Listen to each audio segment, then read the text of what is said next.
Our amiable guest, if you could actually see very well, there is an exchange of pleasantries between our guests. It is bound to happen because this is an Ahmadi program, Ahmadi Muslim Student Association Nigeria program, and you are expected, no, we are one family, and you are always expected to see us together in happiness, having believed in the same thing. Inshallah, without wasting much of our time, the first program on the program of events for Yaba' 2018 Annual Higher Institution Convention of the Ahmadi Muslim Student Association. Before I go into that, I want to use this opportunity once again to welcome all our guests, brothers and sisters. Standing, please. Let's find somewhere to sit. Let's find somewhere to sit, please. The program is about to begin. The first on the program here is introduction of guests, and I would like to call onto the high table the chairman of today's occasion, talking about the Amsa of the Ahmadiyya Muslim Jamaat Nigeria, in person of Dr. Mashoud Fashola, who is to be represented by the Lagos Island Circuit President, talking about Pa Mudassir Adefarati. He's actually on his way, and while he is coming, we pray may Almighty Allah grant him journey mercy. He is going to be stand in for by our amiable Naib Amir, talking about Al-Adi Alatoye. Assalamu alaikum wa rahmatullahi wa barakatuh, sir. Please, the high table, sir. So Al-Adi Alatoye will be representing, or will be standing in for Pa Mudassir Adefarati, who is ably represented by the Amir. La ilaha illallah Muhammadur Rasulullah.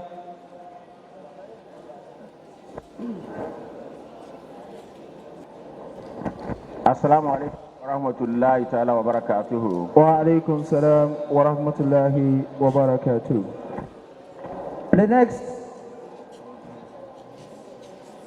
The next on the list is the Sadar Majlis Kudam Ahmadiyya, who is ably represented.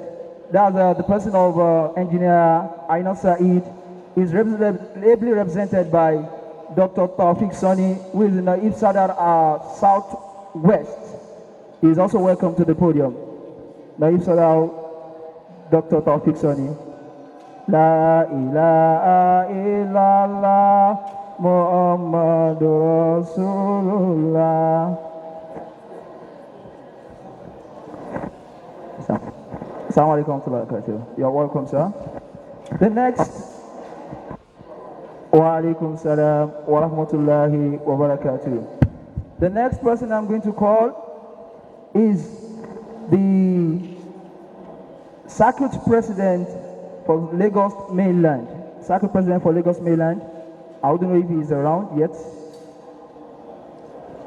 He is not around yet. Okay. Anytime he comes around, we would let you know.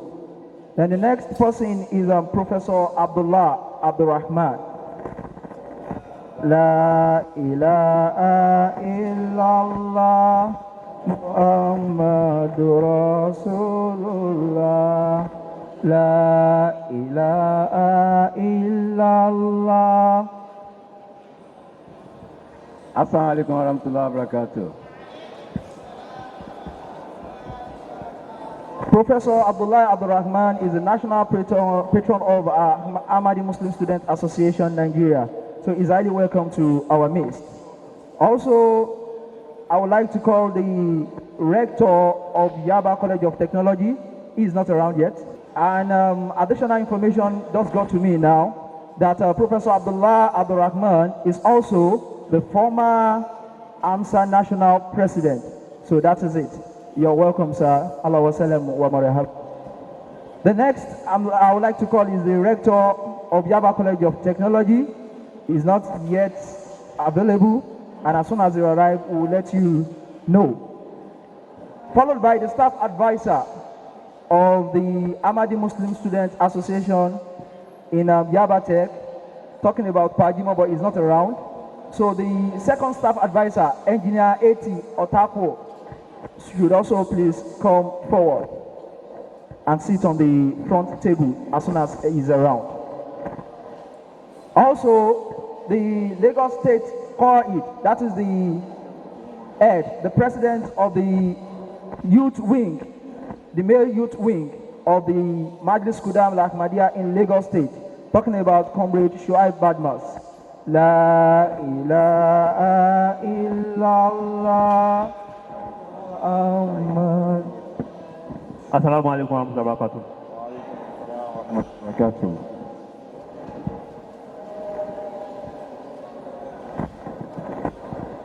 All right. The next we would like to recognize is the Olu of Iwaya. I don't think he's around yet, and as soon as he is around, we would let you know. Then the Muslim community of the Yaba College of Technology, they are also recognized and they are allowed to please come to the front seats here. I also want to call to the high table the female guest. And the first person I would love to call is the Sada Lajina Imalia, talking about Mommy Fagbola De Aderoju Taufiko. She is also welcome to the high table. La ilaha illallah Muhammadur Rasulullah. La ilaha illallah Muhammadur Rasulullah. La ilaha illallah Muhammadur Rasulullah. Assalamu alaikum warahmatullahi wabarakatuh. The next I would like is pharmacist Abdul Salam. She is the Amsa matron, Ahmadi Muslim Student Association matron. She is also welcome to the high table. La ilaha illallah Muhammadur Rasulullah. La ilaha illallah Muhammadur Rasulullah. Also to be followed by Mommy Shoboyede Waliyat. She should please come forward to the high table.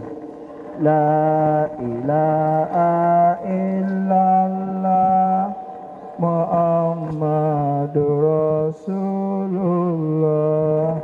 La ilaha illallah Muhammadur Rasulullah.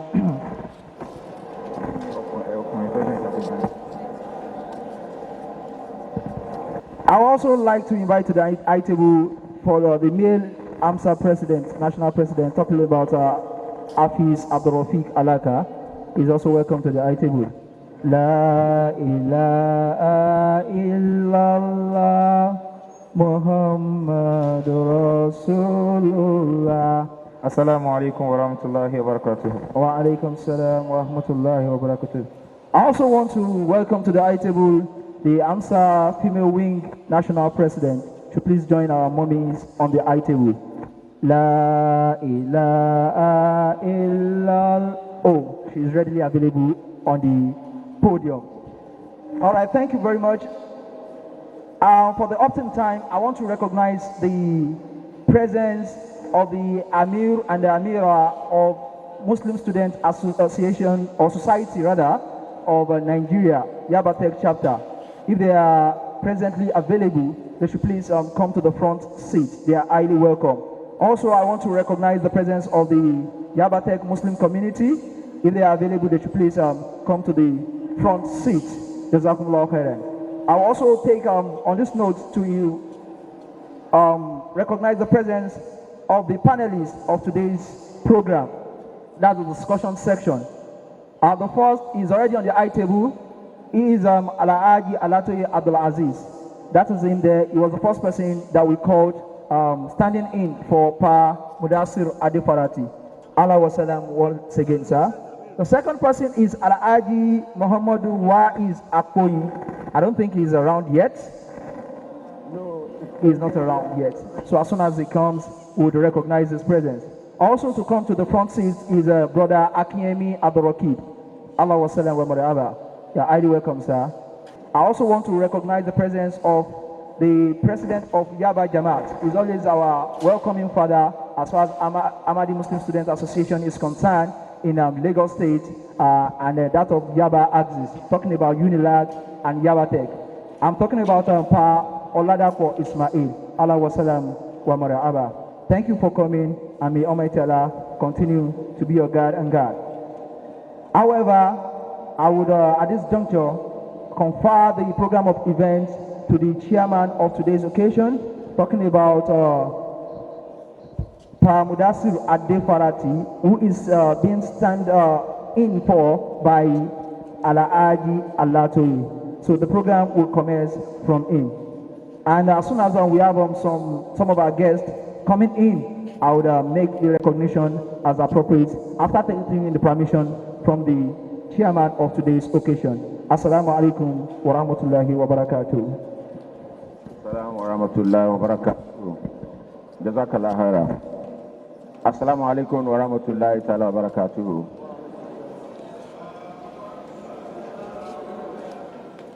We thank Almighty Allah for bringing us all here, and we are starting the program by his words. So I will call on Hafiz Bello Abdul to please recite to us from the Holy Quran. Bismillah. Assalamu alaikum wa rahmatullahi wa barakatuh.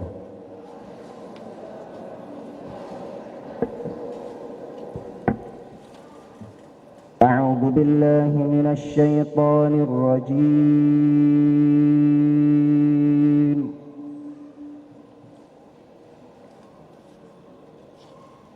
بسم الله الرحمن الرحيم.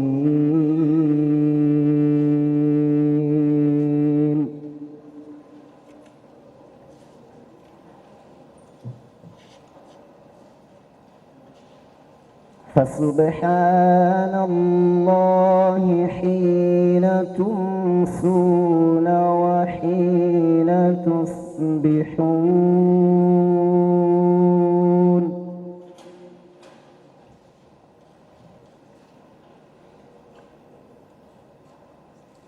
وله الحمد في السماوات والأرض وعشيا وحين تظهرون.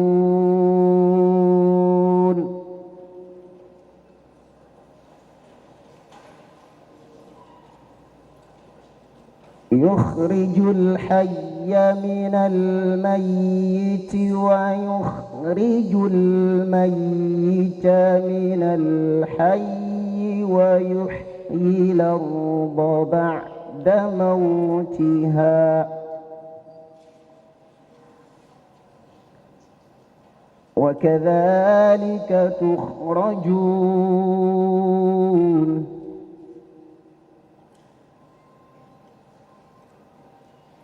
ومن آياته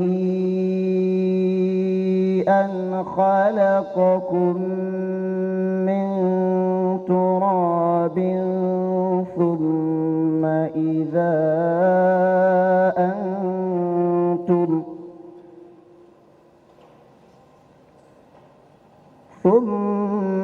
إذا أنتم بشر تنتشرون.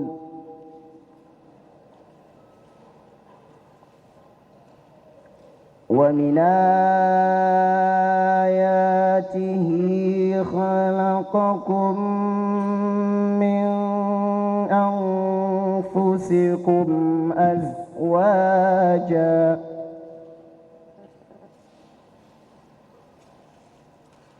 ومن آياته أن خلق لكم من أنفسكم أزواجا لتسكنوا إليها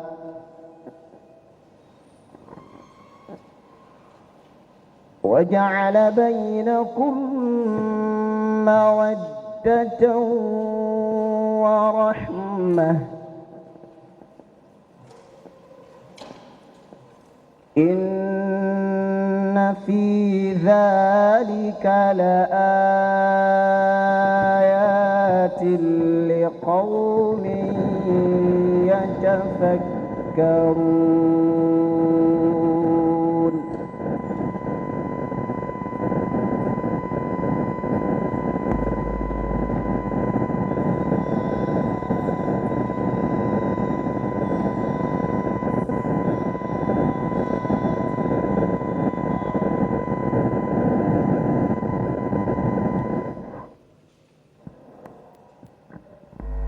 ومن آياته خلق السماوات والأرض واختلاف ألسنتكم وألوانكم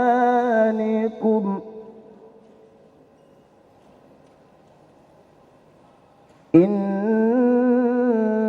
في ذلك لآيات للعالمين.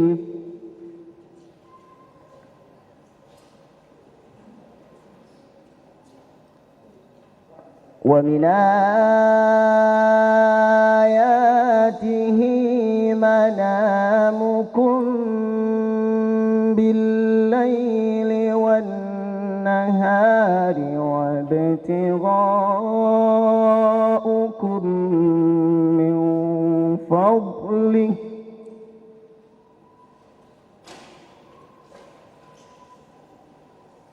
إن في ذلك لآيات لقوم يسمعون.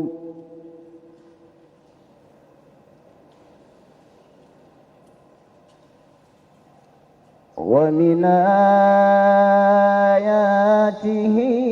يريكم البرق خوفا وطمعا وينزل من السماء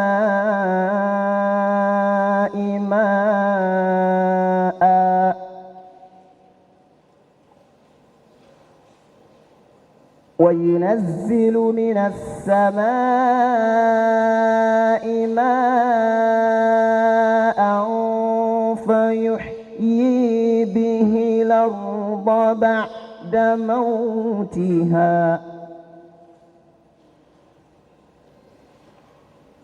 إن في ذلك لآيات لقوم يعقلون.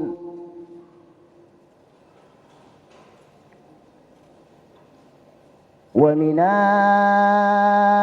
آياته أن تقوم السماء والأرض بأمره ثم إذا دعاكم دعوة من الأرض إذا أنتم تخرجون.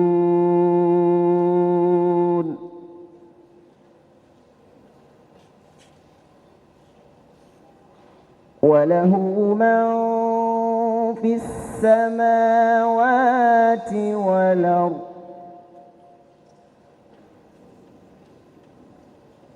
كل له قانتون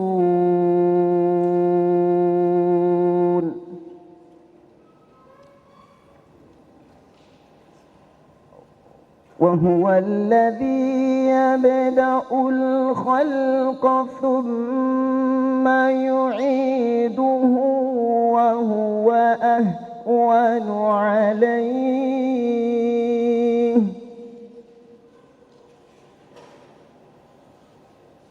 وله المثل الأعلى في السماوات والأرض وهو العزيز الحكيم.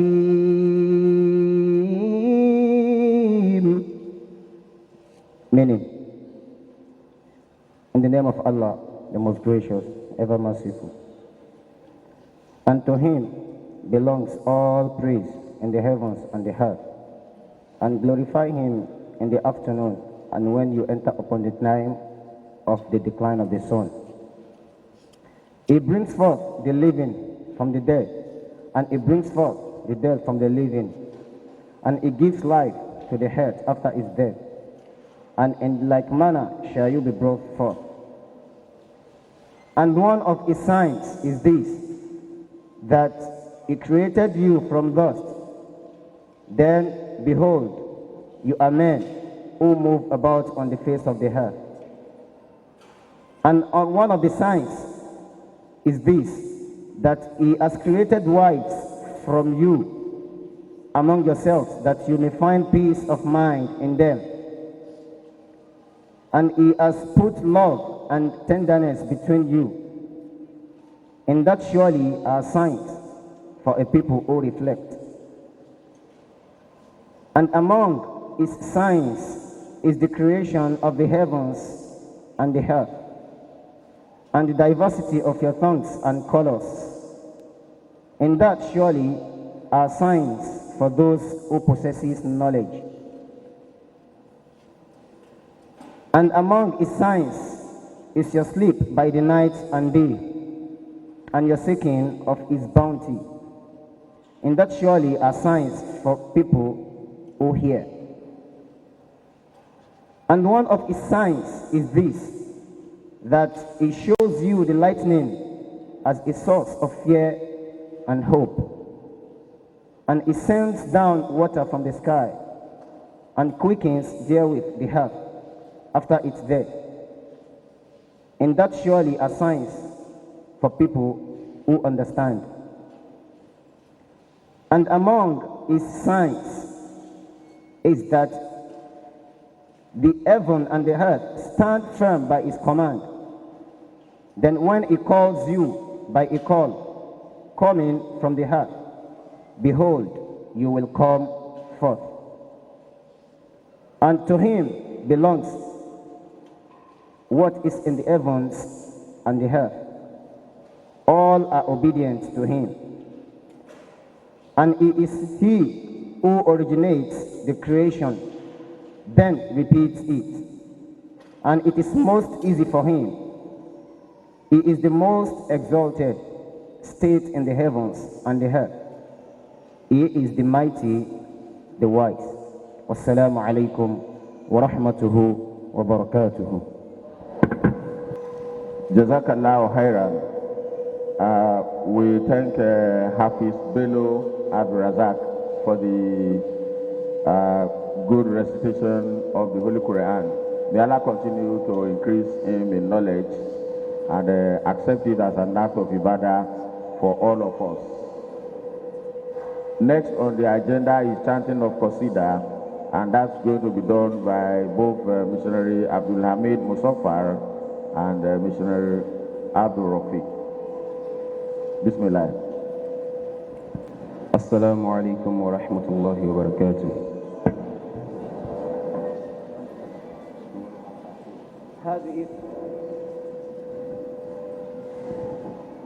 هذه قصيدة الأولى في نعت رسول الله صلى الله عليه وسلم. إلهي حمد ثم حمد قد عرف المقتدى كادت تعافيني ضلالة فأدركني الهدى لله حمد ثم حمد قد عرفنا المقتدى كادت تعافيني ضلالة فأدركني الهدى لله حمد ثم حمد قد عرفنا المقتدى كادت تعافيني ضلالة فأدركني الهدى لله حمد ثم حمد قد عرفنا المقتدى كادت تعافيني ضلالة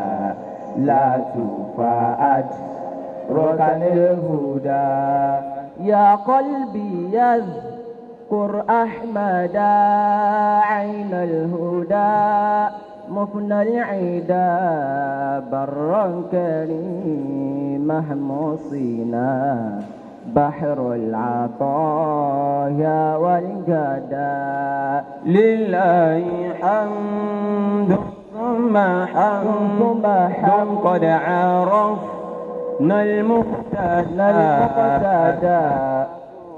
تعافيني ضلالة فأدركني الهدى بدر منير زهير في كل وصف في حمدا إحسانه يصبر القلوب وحسنه يروي الصدى لله حمد ثم حمد قد عرفنا المقتدى كادت تعافيني ضلالة فأدركني الهدى الظالمون بظلمهم قد كذبوه تمردا والحق لا يسع الورى إن كهره لما بدا لله حمد ثم حمد قد عرفنا المقتدى لا تعافيني ضلالة فأدركني الهدى أطلمنا نير كماله فستندمن ملددا ما إن رأينا مثله للنائمين مشاهدا لله حمد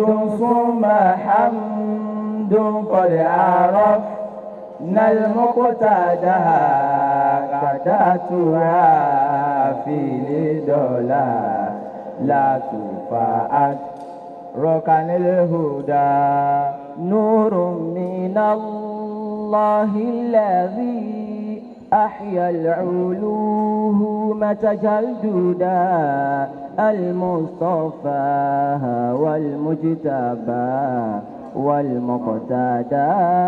والمجتدى لله حمد ثم حمد قد عرفنا المقتدى كادت تعافيني ضلالة فأدركني الهدى اليوم يسعنا النكس أن يطفيه له والله يهدي نوره يوم وإن طال المدى لله حمد ثم حمد قد عرفنا المقتدى كادت تعافيني دولا لا تفاءت ركن الهدى اليوم يسعى نقص أن يطفي هداه ويخمدا والله يهدي نوره يوما وإن طال المدى لله حمد ثم حمد قد عرفنا المقتدى تعافيني ضلا لا تنفعت ركن الهدى لن نتقي نوب الزمان ونخاء فتهددا ونمد فيه أوقاتها مولاي هدى لله حمد ثم حمد قد عرفنا المقتدى كادت طلع لا تنفعت ركن الهدى يا صاحي إن الله قد أعطى لنا هذا جدا هو ليلة القدر التي تعطي نعيما مخلدا لله حمد ثم حمد قد عرفنا المقتدى تعافيني ضلا لا تنفعت ركن الهدى لله حمد ثم حمد قد عرفنا المقتدى كذا تعافيني ضلا لا تنفعت ركن الهدى لله حمد. Oh my heart, remember Ahmad, source of guidance and annihilator of enemies. He is pious, kind, and benevolent, an ocean of bounties and beneficence.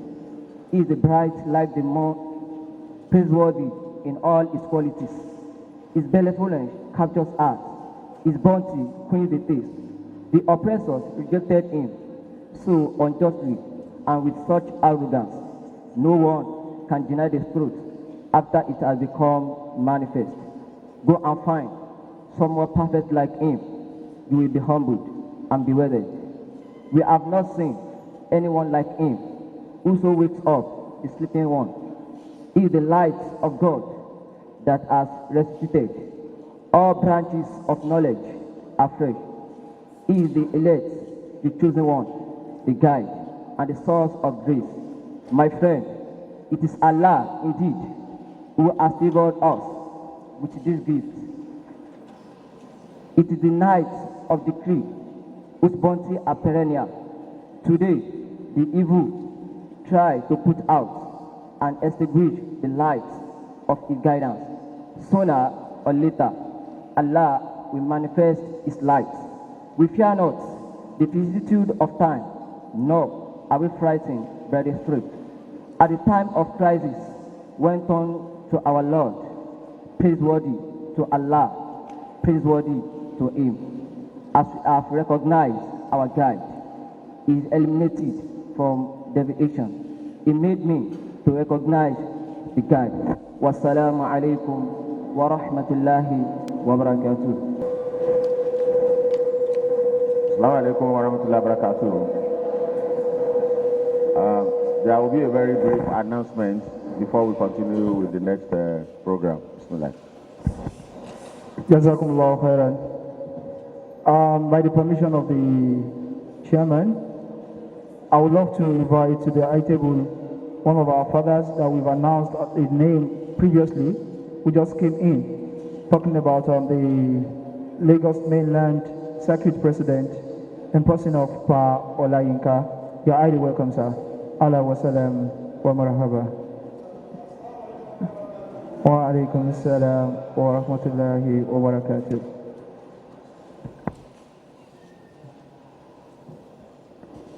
Assalamu alaikum wa rahmatullahi wa barakatuh. The next item on the agenda is opening prayers. So please join me in opening prayers. Bismillah ar-Rahman ar-Rahim.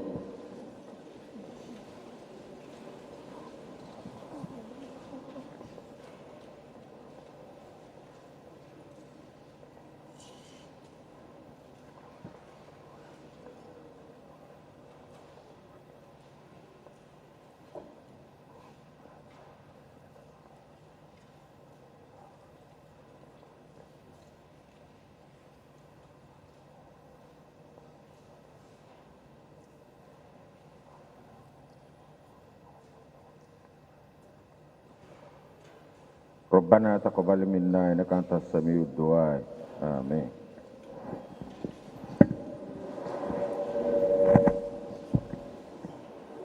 We move to the next item on the agenda, which is the Amsa pledge, and that is going to be led by the Amsa National President, Brother Rafiq Saab. Bismillah. Assalamu alaikum wa rahmatullahi wa barakatuh. May I request all AMSA members to please stand up.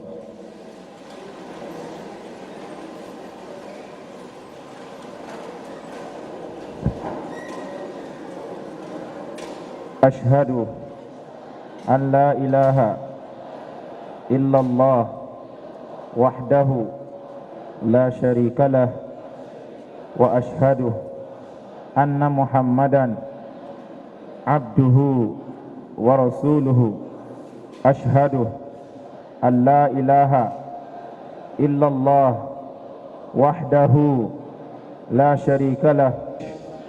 Time, life, property, and honor for the betterment of my faith, community, country, and milad.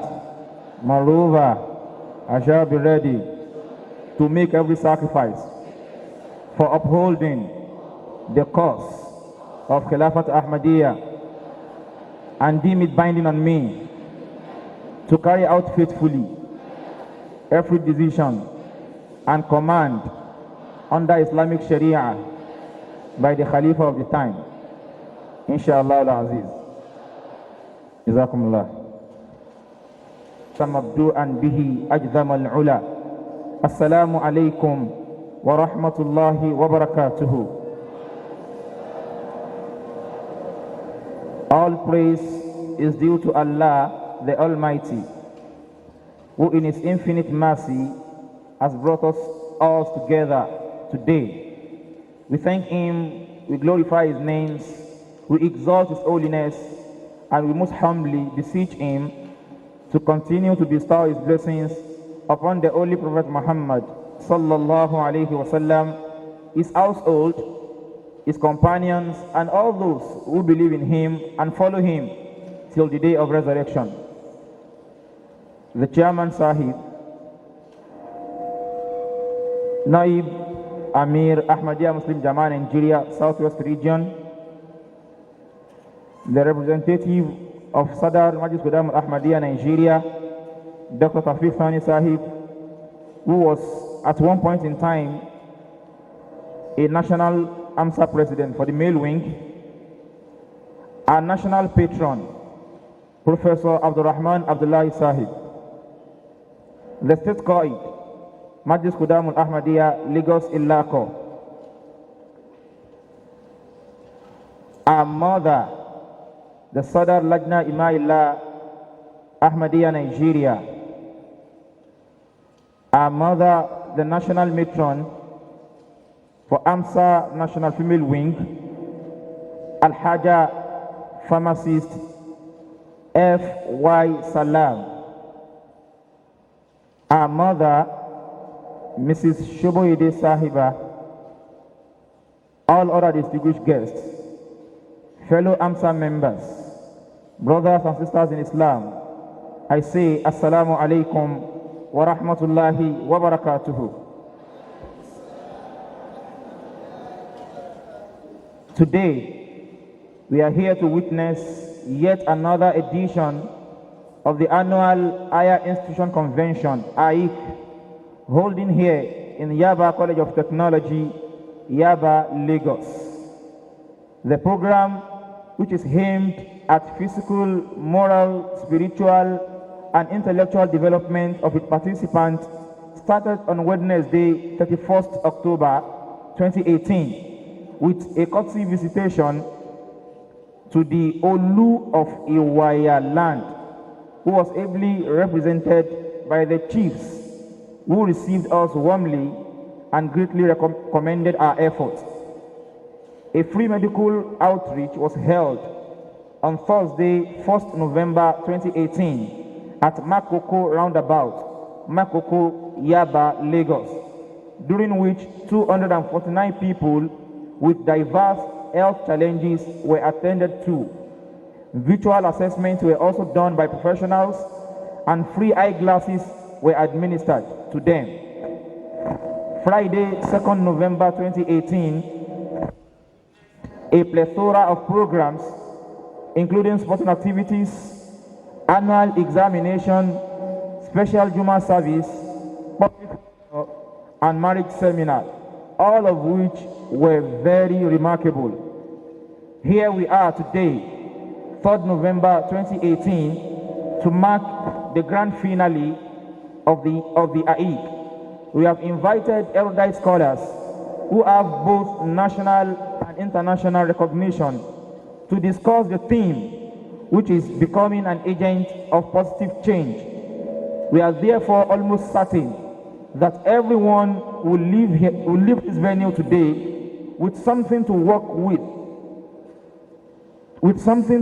on towards realizing positive change in every aspect of its life.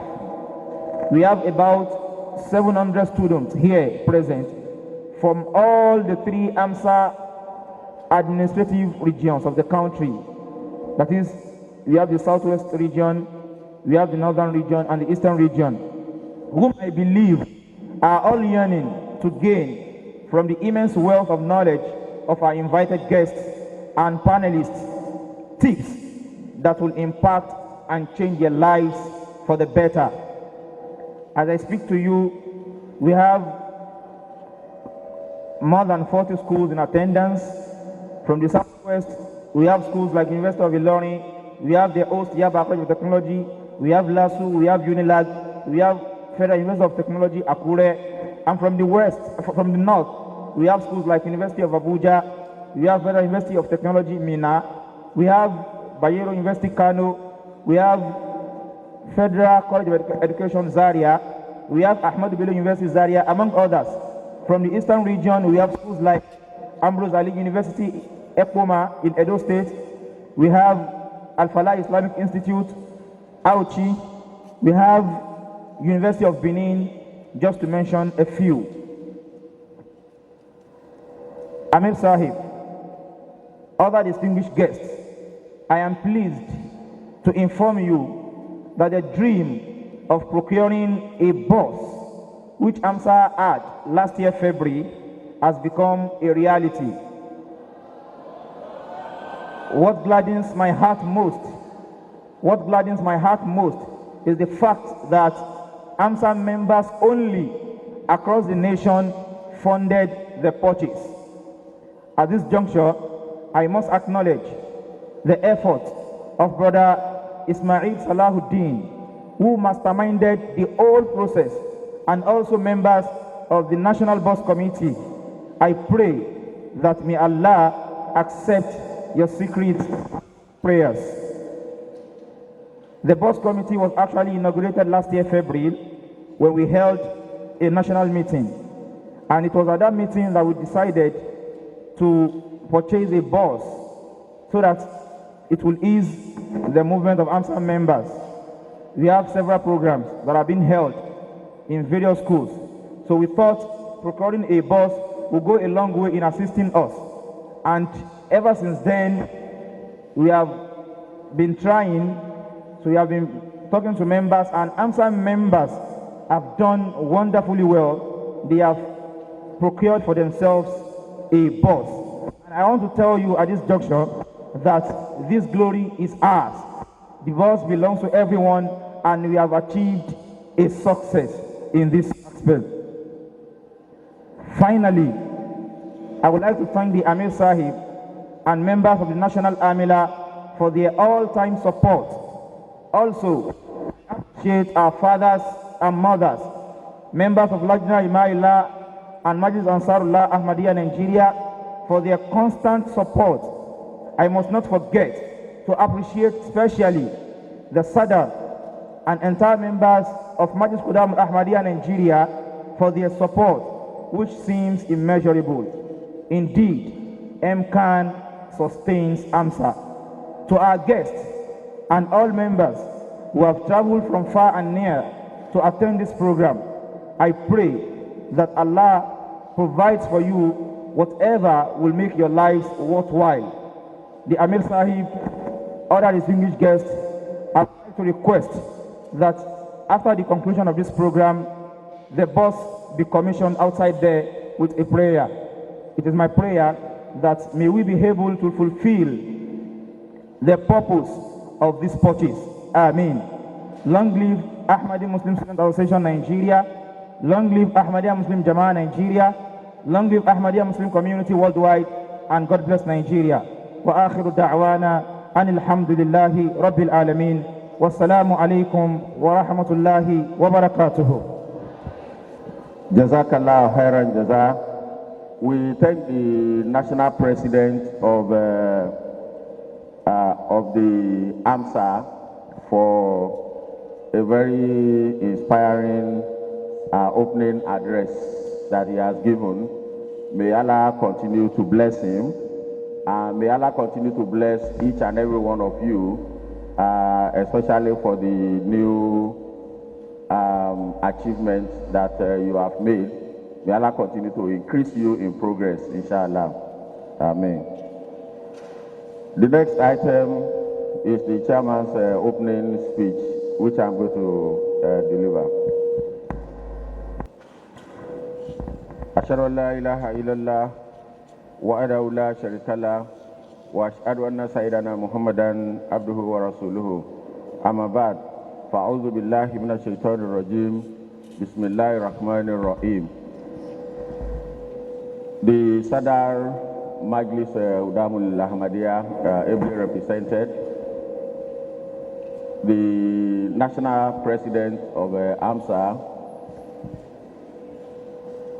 Professor Abdullahi, distinguished guests, all distinguished guests, the Sadar Lajna Imaila, all the distinguished guests of the Lajna Imaila, these participants. Let me greet all of us with the greeting of Islam. Assalamu alaikum wa rahmatullahi ta'ala wa barakatuhu. Our life is probably much more going to be easier than it is right now, because the focus of an agent of change is different from the focus of an agent of enjoyment.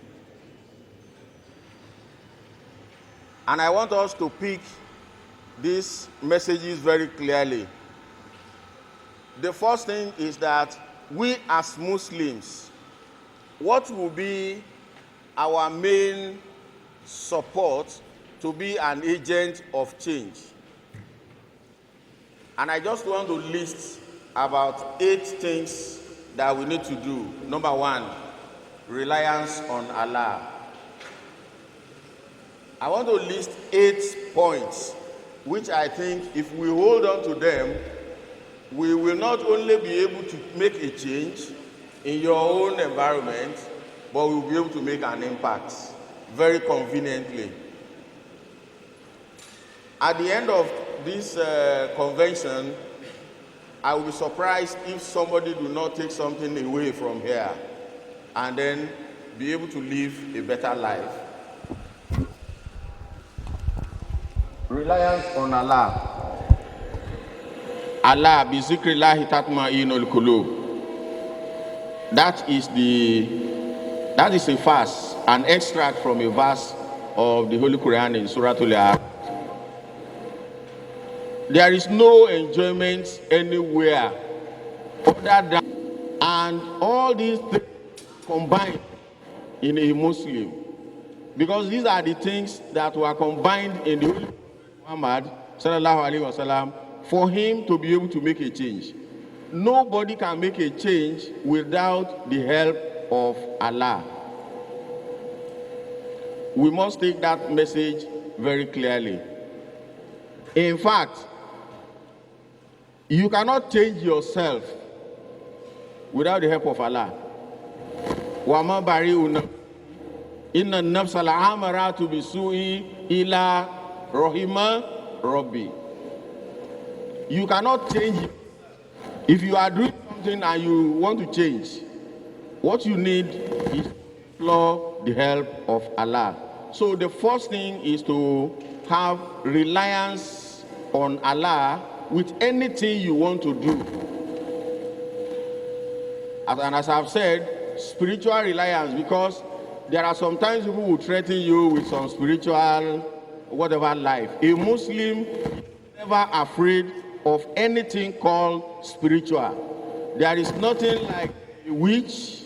There is nothing like a witchcraft. There is nothing like anybody having any spiritual. In fact, when I first signed the bayat, when people say some people have spiritual power, I'll say let's go to them and let us see whether truly they have spiritual power. And then I tested the number of people. And truly, I know that Almighty Allah is powerful. There was somebody in my area that they said he has, the spirits. Sere normally send all that you know and all those kind of things. Stories. I said, okay, let's go there. So we went to his house, and with a little knowledge of the Islamic learning, when we wanted to enter his house, I recited a prayer.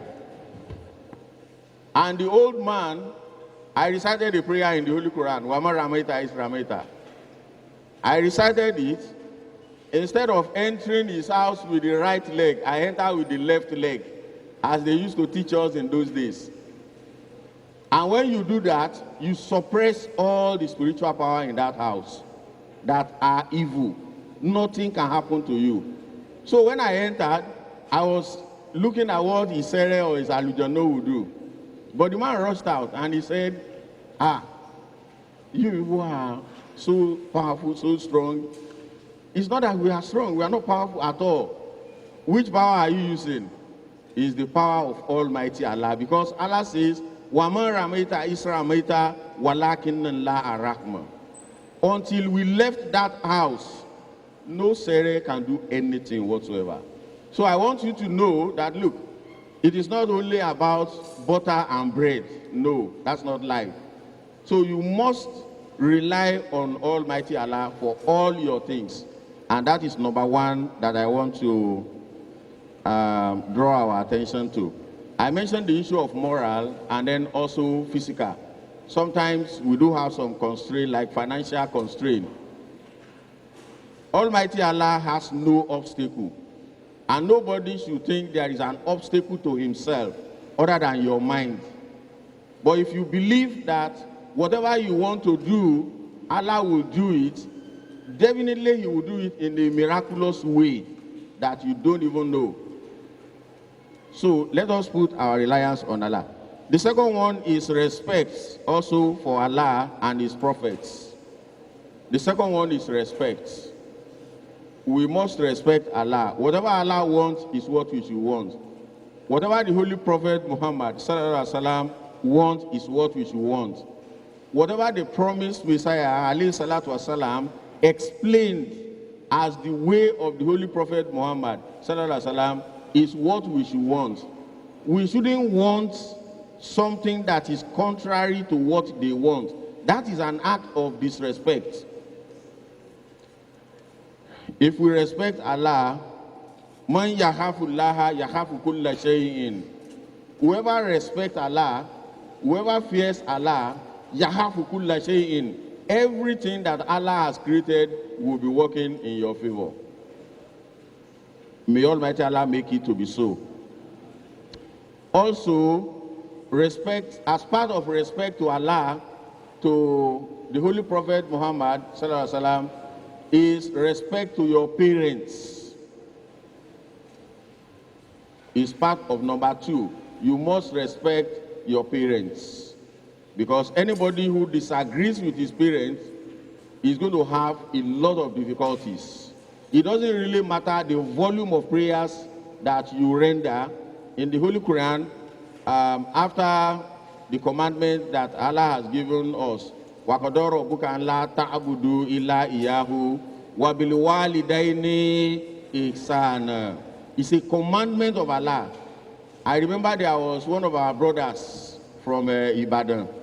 He had a problem with his parents, came to Lagos, and he gave us prayers that we should be praying.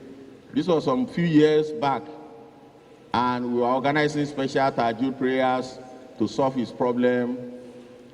If he gets work today, in the next 3 months, they will sack him for no offense. They will just tell him, we don't need you again. He got job almost about 5 places, and they keep on asking him to go. So we prayed. When Allah is going to reveal what happened, so one of the days, the wife came, because he left the wife, he had to run away because he had a very serious problem. So later on, we discovered that he ran away from the wife because the parents said he should not marry that wife. And he went ahead and married the wife. And the parents said, don't come to us again ever in your life. So that was the source of his problem. So when the wife then came, we pleaded with him, accept your wife. We didn't ask him for that. So when the mom then came, the mom then found out that the wife was with him. And she said, I will not enter your house because your dad did not approve of your marrying this lady. So I have to go back. And it was night. So we pleaded with the woman in Ojokoro headquarters.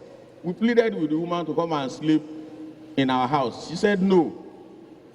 She stayed at the passage. She said, I will stay at the passage. I will not drink water. I will not do anything from the house.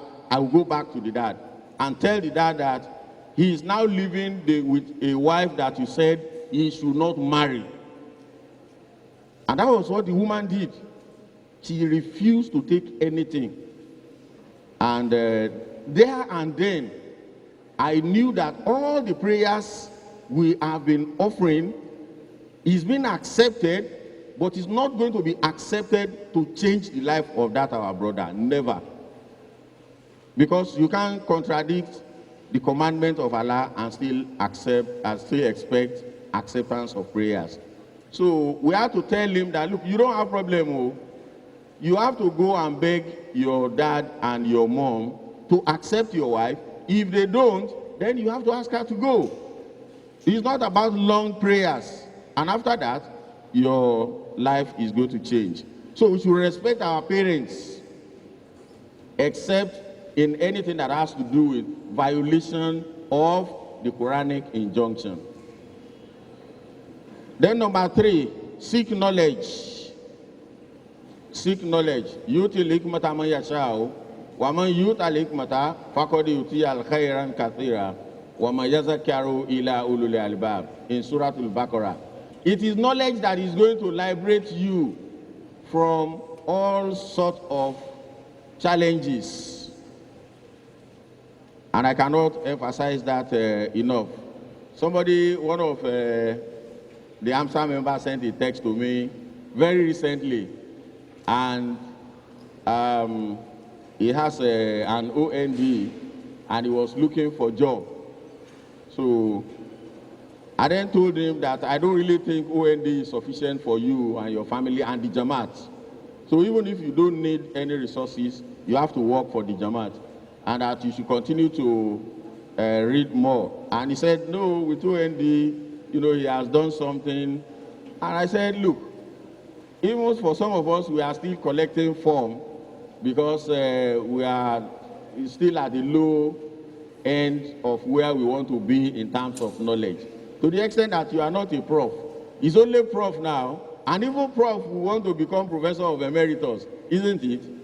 So you have to be seeking knowledge. When I told him that, look, either OND or HND or BSc is just to teach people, English and maths, and not materially more than that. You then need to start learning now after you've gotten your first degree, and then that's going to make your life to be different. But don't think you've gotten knowledge once you can read English and you can read or speak English and that's the end of it. No, knowledge is continuous. And I told him some of us are still planning to do a lot of academic programs. So let us continue to seek knowledge. It's going to liberate you even in terms of your work. Then number 4, please aspire to righteousness, and that is our purpose.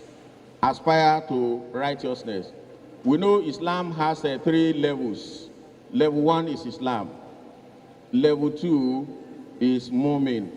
And then level 3 is Al-Ihsan, which is righteousness.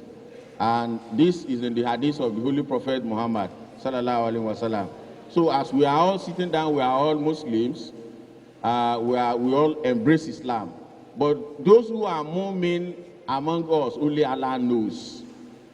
And those who have aspired to Ihsan level, only Allah knows. And Al-Ihsan are those people who are doing whatever they are doing, anywhere they are doing it, as if Allah is seeing them, even if they don't see Allah. Those are the people who have Al-Ihsan. Number 5 is to be agent of change and not a complainant.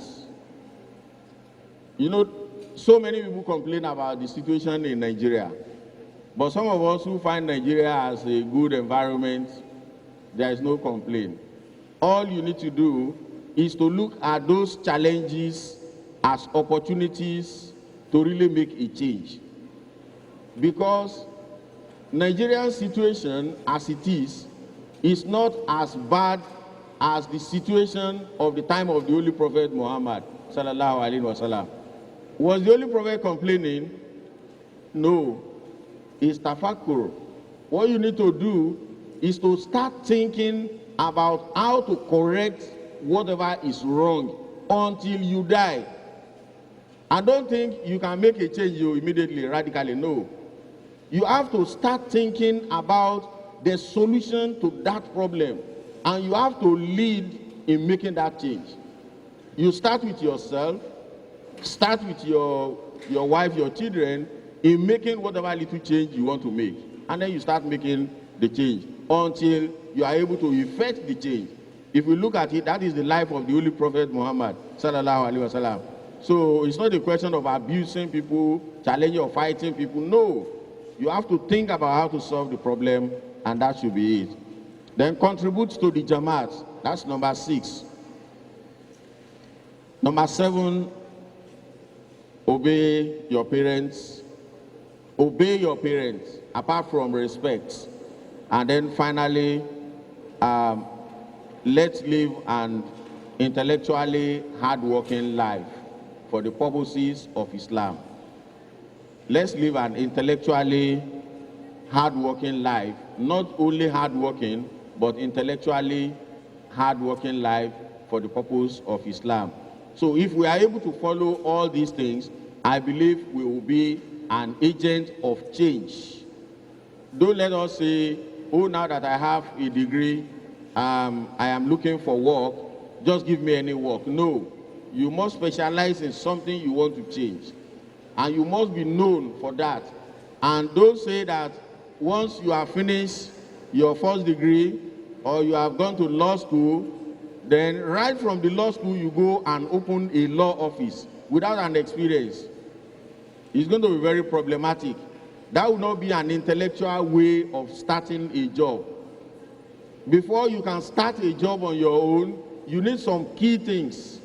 And unless you do what we call mirroring, there is no way you can get those things.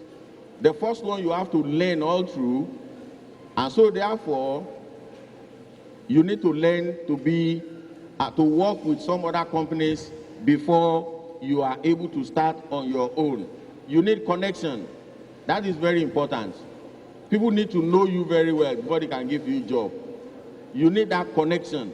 And you can only win connection with those who already have it. So if you work and you serve with them, it's going to be much easier for you. But if you go on your own, it's going to be a bit challenging.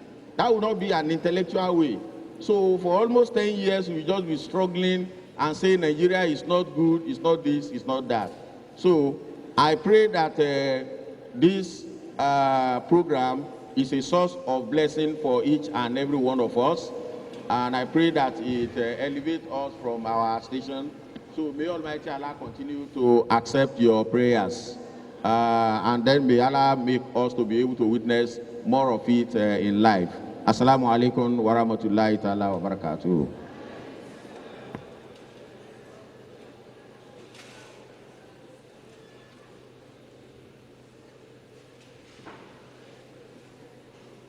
Assalamu alaikum wa rahmatullahi wa barakatuh.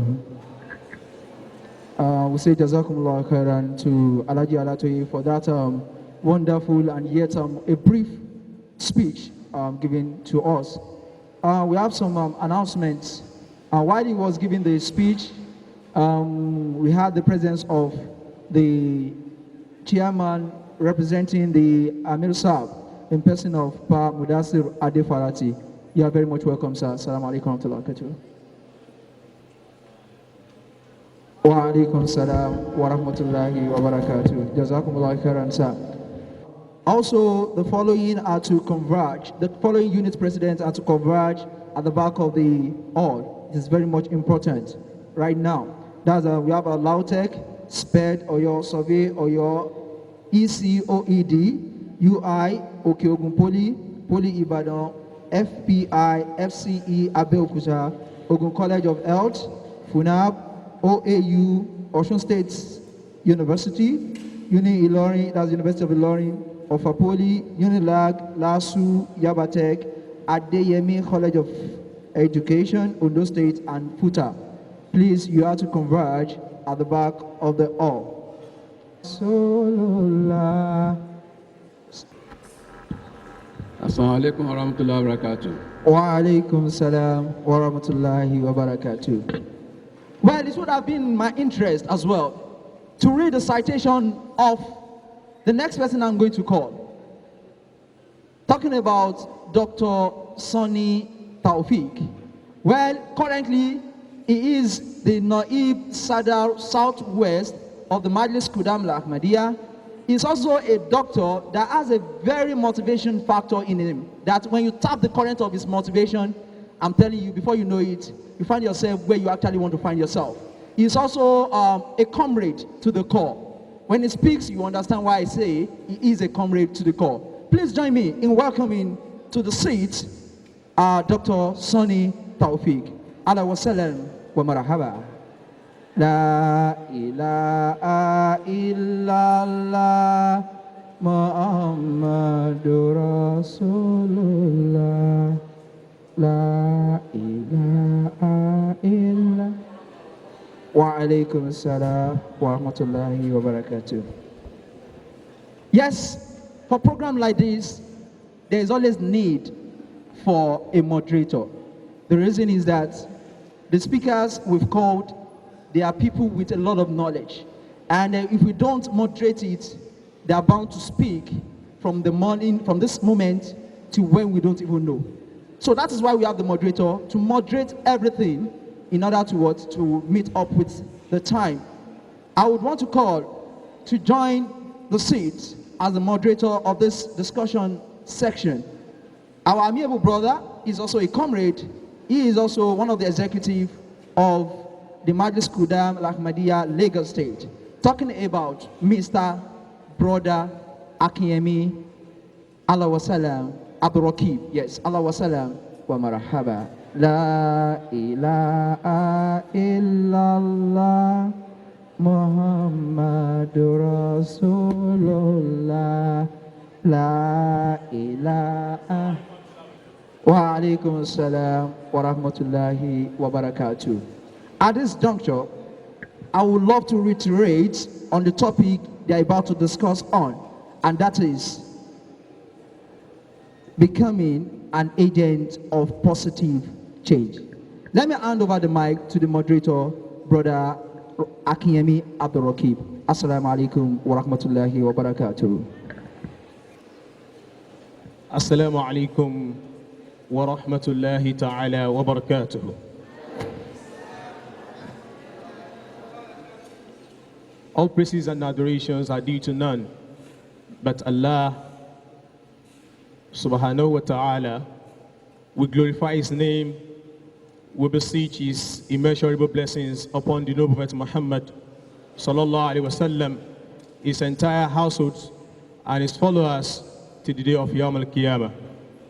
I want to stand on the existing protocol, and with that, I would like to welcome to this session everyone, starting from the panelists, from the closest to me, and that is our amiable professor, Abdullah Abdurrahman.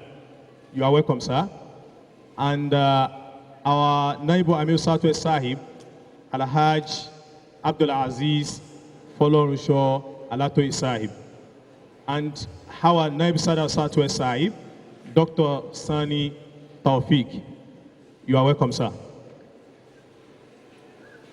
My mothers, my colleagues, and our brothers, our elders on the high table over there, we say, you're welcome.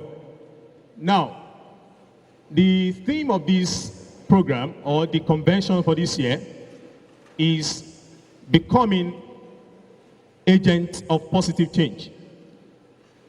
Definitely, anyone who is well aware of the Nigerian situation now, we would know that what is required of everyone now, or what everybody is shouting about, is positive change. In about 4 years ago, there was a political party in Nigeria that has a slogan, or came up with a slogan, change. The expectations of every individual, every citizen, every Nigerian was to have positive change as to this situation the Nigeria was as of 2014. But here we are today. We can all feel the change we have today in terms of our social life, the economic growth, even in education or infrastructure, and many other things that we can think of. In the light of this, we have the panelists who will be giving justice to certain questions, to letting us becoming that agent of positive change we require. As we all know that we are members of Ahmadiyya Muslim Jama', and some of our colleagues who are also Muslims and non-Muslim alike are expected to be change agents wherever we are. It's about making ourselves available to the positive change, leaving our comfort zone to make things happen. That is why I would like to start from the closest to me, my professor, Professor Abdurrahman Sai. I would like to ask you, sir, what comes to your mind when somebody is advised that it is required of you to become an agent of positive change? Definitely this time around, it is clear that we are talking of positive change. So what comes to your mind, sir? Assalamu alaikum wa rahmatullahi wa barakatuh. Wa alaikum assalam wa rahmatullahi wa barakatuh. Thank you, Mr. Moderator. Putting it to an individual or challenging one to be an agent of positive change, it implies that the environment that person is operating, there is this need to move away from the norm, the general thinking. You know, the assumption is that the baseline needs to be improved upon. That is, it shouldn't be business as usual. So if it is being, an individual is being challenged by that, the expectation is that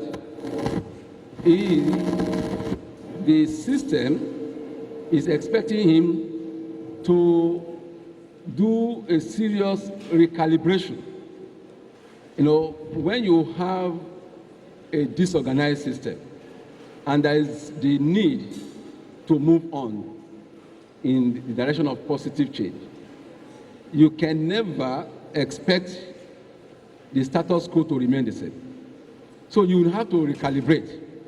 It's just like when you are using a kind of a scale to measure, and you suddenly realize that that scale is not giving you the right measure.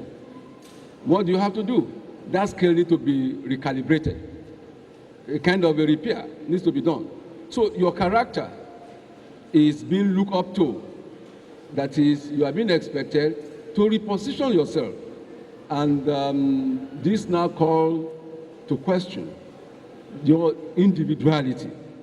And so what is implied of that person is refocusing, changing your vision, changing your perspectives, and trying to turn a new leaf in an attempt to move forward.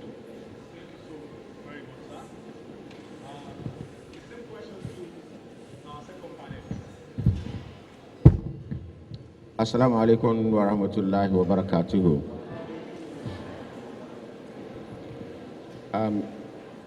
I agree absolutely with Prof on somebody having to have a vision of what he wants to do. And what comes to my mind is to look at the life of the Holy Prophet Muhammad sallallahu alaihi wasallam when they ask somebody to be an agent of positive change. Number one is that there must have been challenges on ground. You need to be aware of those challenges. That's number one.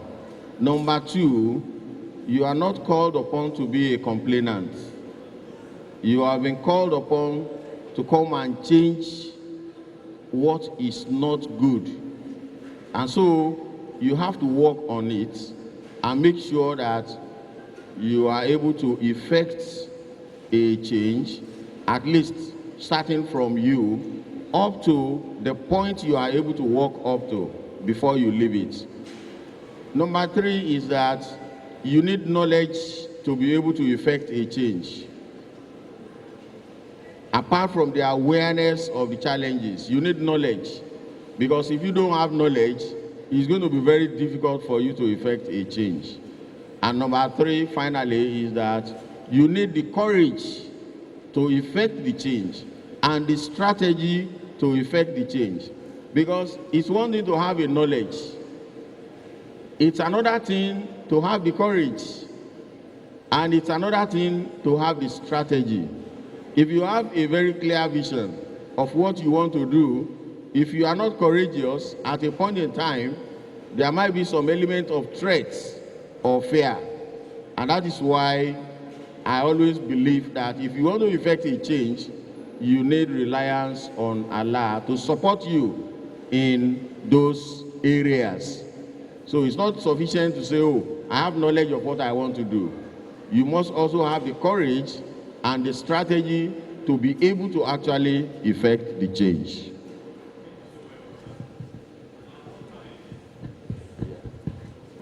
Yes, Assalamu alaikum wa rahmatullahi wa barakatuh.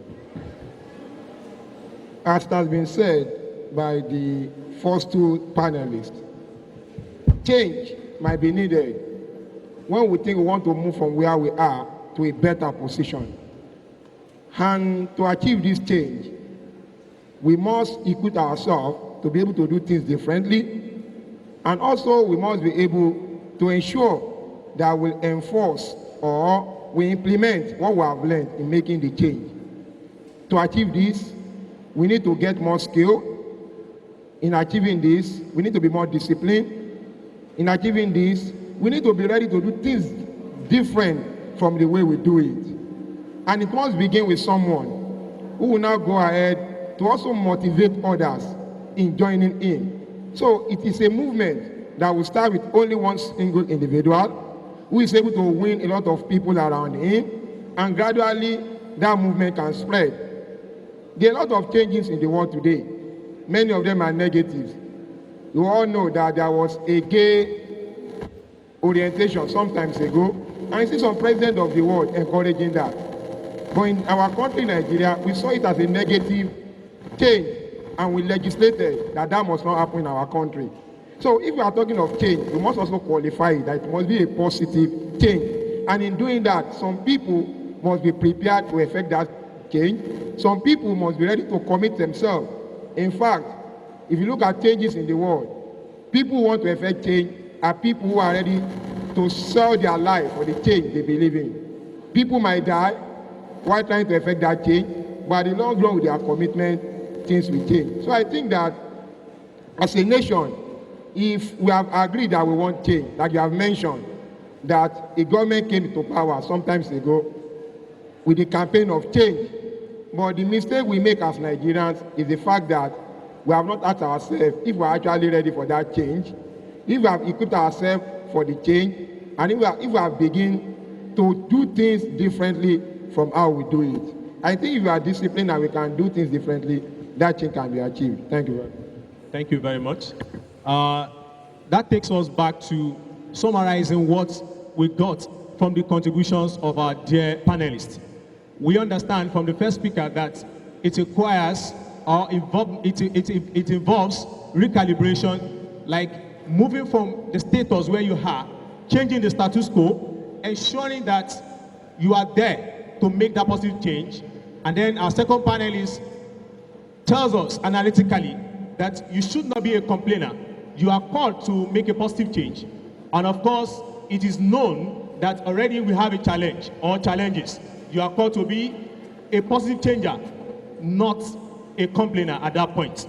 And also our last panelist, he also mentioned similar thing by agreeing with the first two panelists. I would like to come to Professor Abdurrahman Sai, because I know he's an academic. You mentioned something like each and every one of you have mentioned that it is required of us to acquire skills, to acquire knowledge, and many other things like that. The question I'm trying to say is that, especially on admission into the Nigerian universities, we observe that a number of secondary school leavers are not having that opportunity to get admitted, maybe due to the population in Nigeria today, whereby universities live to the quota of what they can obtain or acquire at a point in time. What do you advise? Because I know a number of youths, a number of students are there who have finished 3 or 4 years ago, secondary school, but is that in this year, they're having the challenge of making a jump, it's called a landmark, or probably a post jump, a post UTME. So what do you advise? Do you think that those people at that point in time, what positive do you think they could make in 3 or 4 years when they were idle without being engaged with any university in Nigeria? Yeah, thank you, Mr. Moderator. This area that you are focusing on really is very pathetic. Pathetic in the sense that we have multitudes of prospective applicants, wasting time because of these difficulties in getting admission. There are 2 ways to it. If somebody is not adequately prepared to benefit from university education, he or she will have been able to identify that. It's not, because the problem I'm trying to be retrospective in my perspective to this issue. There are quite a number of these multitudes that are denied admission purposely because they are not adequately prepared to benefit from tertiary education. They may have the opportunity of having their way for whatever reasons to get their A's. We understand how the system has been so bastardized, especially to hand a school certificate result. There are quite a multitude of such people that believing that just because you have a school certificate result gives you a kind of a leverage. And the hindrance posed by these exams, the JAM exam is there, the post-UTME is there, definitely is to weed out some of these categories. But that does not mean that there are no unfortunate ones who, for whatever reasons, they are intelligent, but they seem not to understand the process involved to get their way through these entrance examinations. You know, individuals need to know their capability. You know, there are quite a number of challenges candidates face at the point of this exam by not understanding how to even operate the computer. It's not enough for you to have the knowledge of the book, but you must be able to adapt your skill to the contemporary requirements. You know, some of them will not be able to make higher grades in JAM, not because they don't understand the questions, but they don't know the intrigues to manage their time within the technology involved. So the need for you to go into that exam prepared fully with full understanding of what it takes, the procedures involved. That's another category of people who will miss out. But the unfortunate group are those that they have their requisite requirements. Not because they are not eligible for admission, they have the post-UTME requirements, the JAM requirement, but the admission quota will do the worst for them. And those are the unfortunate group that I pitied a lot. The first two groups, I can only advise that try to get yourself tuned to the changing paradigms. You see, it's not just a month or 2 months to the exam that you start running helter-skelter to acquire the requisite knowledge. Get yourself grounded in the requirements for the exam. The number of students that they will admit in a particular year. You have me a question, what is the way forward for those people? It's so unfortunate.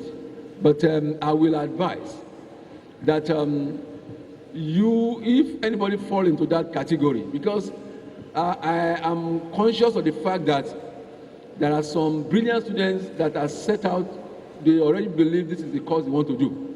And that actually is the course perhaps they really have flair for. Because one of the problems with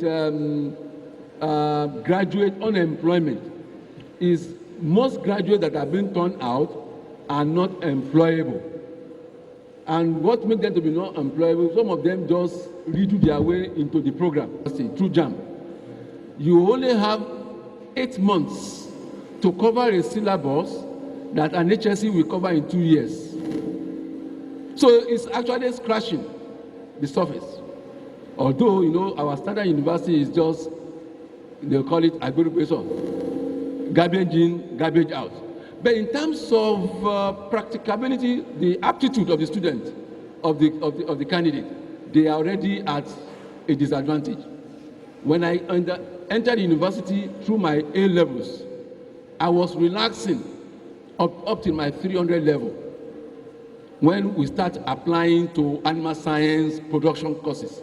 But all the other basic courses in 200 level, in 300 level is like a refreshment for me, a revision class of A levels. And that is still the situation now. Nowadays, I teach in the university. When they come in through their first degree, school start, you just pity them. On A-level tuition, while you are trying to still beat. And again, you need to do some kind of environmental scanning. One of the problems is this. Most of us don't understand the policy of admissions of individual universities. That you have University of Ibadan located at Ibadan.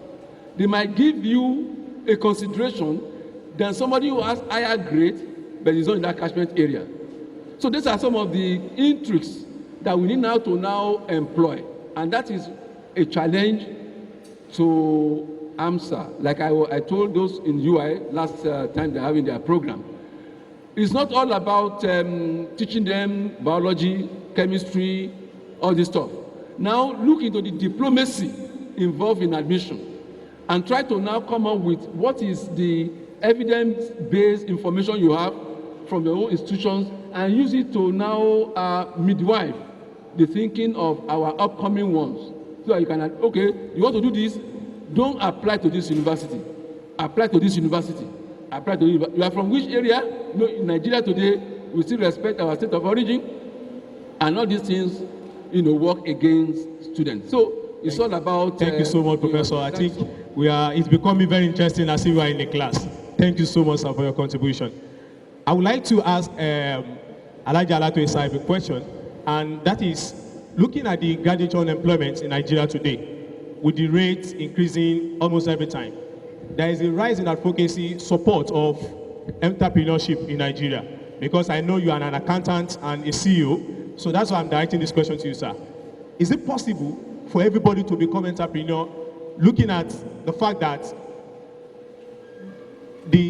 like the professor said, a number of Nigerian graduates are not employable, not because they are not intelligent, but because maybe they did not have intention initially of doing that particular program.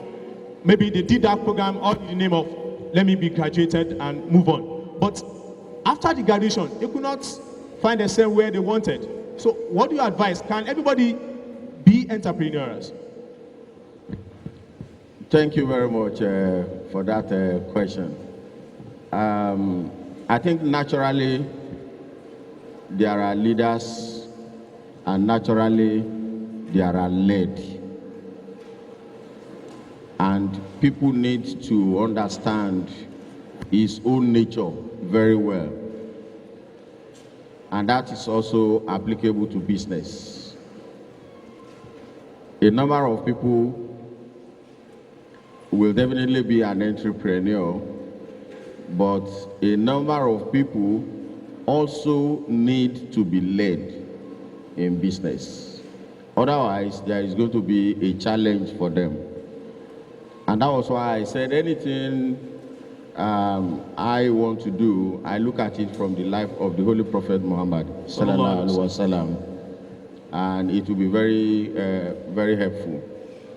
Before I explain further on the issue of graduates not being employable and not getting employment, I would like to add a little bit, to what Prof said in terms of admission. That because that's even the starting point. Most of us as students, we don't have focus of what we want to do in life. And that is not right, because it's going to affect you also when you want to do, when you want to join employment. And you can do best in what actually your nature does. That's where you can excel. To be very honest, I don't believe any student in Nigeria should have issue or problem with admission. No. The fact that you are not able to enter one quota, you move on to the next one. There is absolutely, in my view, no obstacle to anybody. None. I don't believe so. I remember very early in the 80s when we used to write exams up and down, entrance, JAMB exam. I wrote, and I pick OAU for university. I pick Ibadan Poly. You pick university, you pick Poly. There are other ones, HSC. And I like being a pharmacist, so I picked pharmacy for OAU. And for accountancy, I also like holding people accountable. Stealing money is actually one of the things I most hate. So I picked accountancy for Poly. I also like, the issue of correct drug, not selling chalk as, so I picked pharmacy. So I got admission OAU. I also got admission Kwara Poly, Ibadan Poly. So these two, I wrote the Uzur. And when Uzur responded, he said, Polytechnic is your way. Atakbir. I was already in Ife because ordinarily as a human being, I would pick a university, isn't it? That is why I said, I don't believe any student has any obstacle whatsoever from becoming anything he has chosen to become. So when Uzur said Polytechnic is your way, I was living with our circuit president in Ilefe, Alaji Jima. May he so rest in peace. That was where I dropped my bag. And I went to the campus to go and register. When I have a letter. So, and I went, I picked the letter, and I read the fourth Caliph saying, Polytechnic is your way. I moved straight from Ojokore to Ife. I picked my bag, I packed everything. I told the circuit president, I'm no longer coming for the university program. He said, what's wrong with you? I said, sir, don't worry yourself. Tomorrow, I will be in Polytechnic, but I will go and register. Because they already almost completed the registration process for the Polytechnic. So I went to go and register. And then I did the OND. I had upper credit. Then from there, I did the HND, and then I had distinction. Then from there, I then wrote ICANN exam. So I qualified. So I got job. When I was working in 2009, so I collected a university form, University of Bradford. I did some years in Lagos here. I then went to University of Bradford in UK to get my LLB in law. Came back to Abuja for the BL, that's the law school, and I was called to bar in 2014. So both polytechnic degree, both university degree, I was able to have the two. It's not because I don't have admission for university. No. The question is that what do you really want to do? That's my point. For instance, if anybody tell me he wants to be a professor of accounting, and you go and pick University of Zaria, and if you are from the southwest here, excluding Kwara, Kwara is part of the north, they will require you to score about 80% in your UTME, whatever, results. About 80%. But if you are from the north, maybe they will require you to score only 55, points. So instead of going to look at the northern, it's better for you to look at the southwest here, where you can easily enter with a point between 50 and 60. But let us even say that out of, I think, about 13 million people looking for admission, only 3 million is going to be admitted. So what will the 10 million be doing? In my view, what they need to do is to look at their profession and go and start that profession. And after that, they can then move to where they want to be. For instance, those who want to read, you want to become a professor of accounting, as I have said, if you cannot get a university admission, that's not an obstacle to you, in my view. I will go to ICANN office, I will collect the ICANN form, and then I will start writing the ATS. I will be qualified even before I get the degree. I will still get the degree. I will start writing the ATS.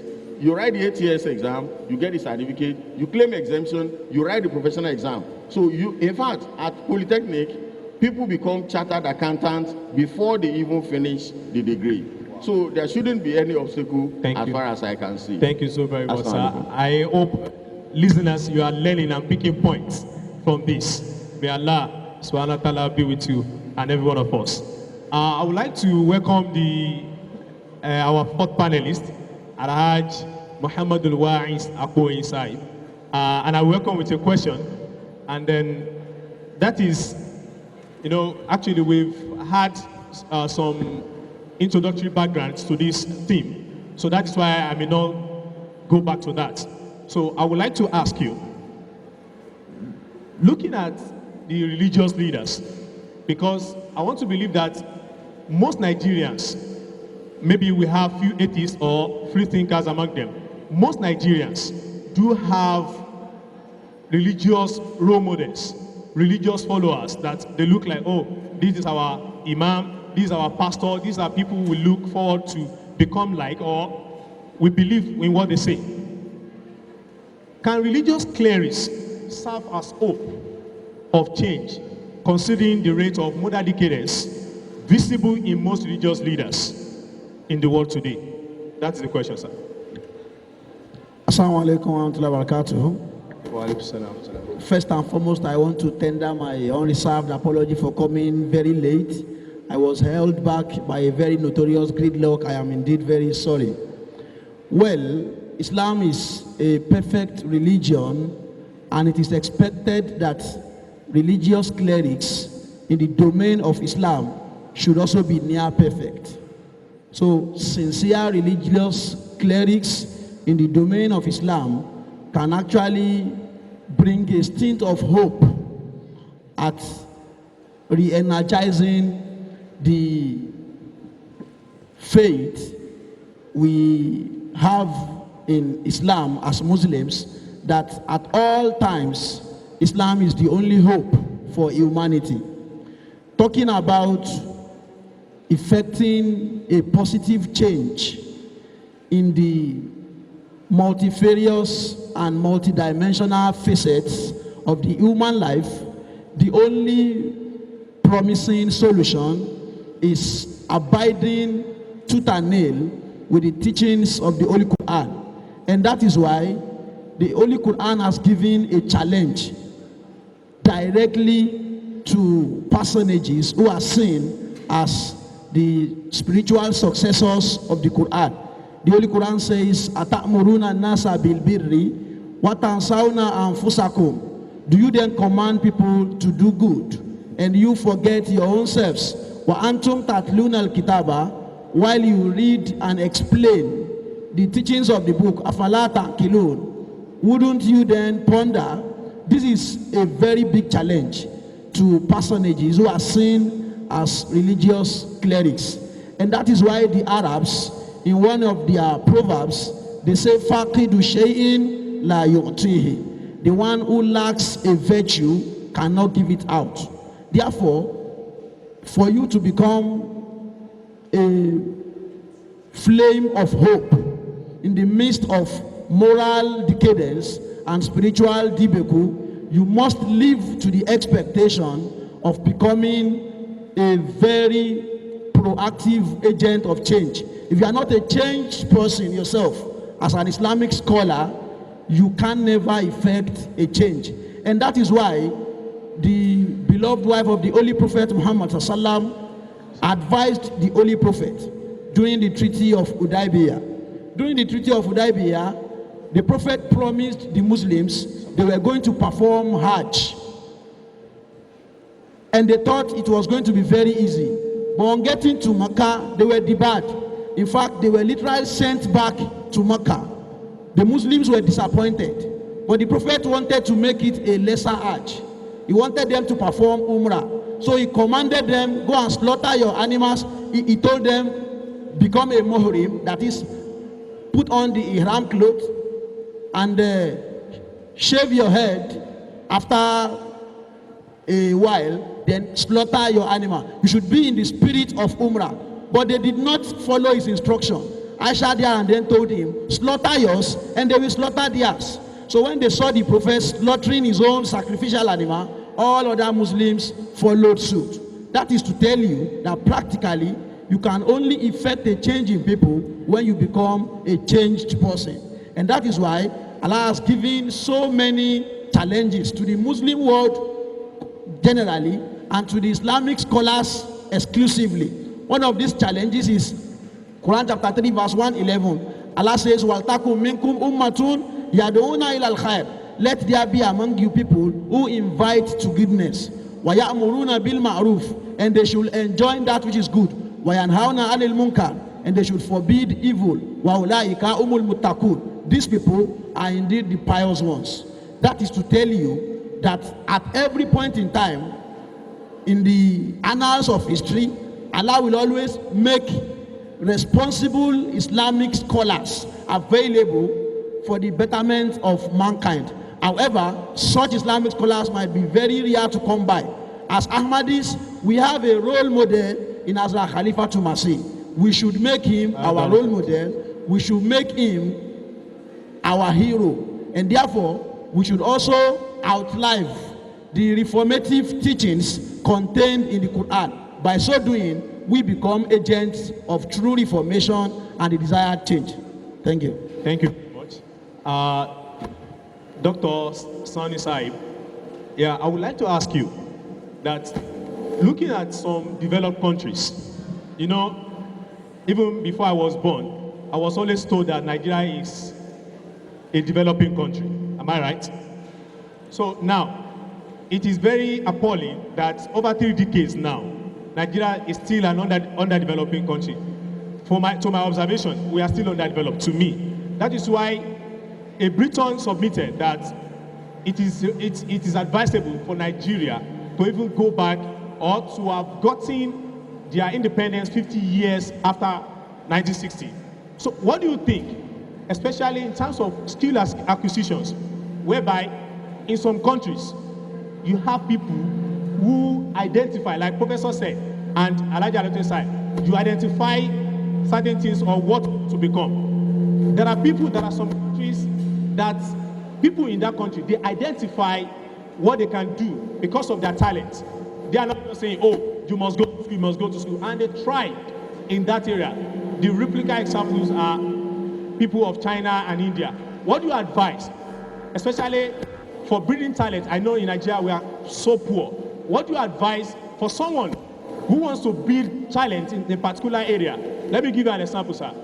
When I was in school, I first attended the Polytechnic, Osun Polytechnic Kiri. There was a mathematical theory I wanted to propound in my own understanding. I put it to a lecturer who, as of then, a master's degree holder in mathematics. He said, oh, mommy, kiwa lele bai. I went to, because he could not give me what I wanted, I went to another person who holds master's degree in statistics. He said he was still putting question back to me, like, how do you think we can apply this and that? So my question is that I believe in that theory.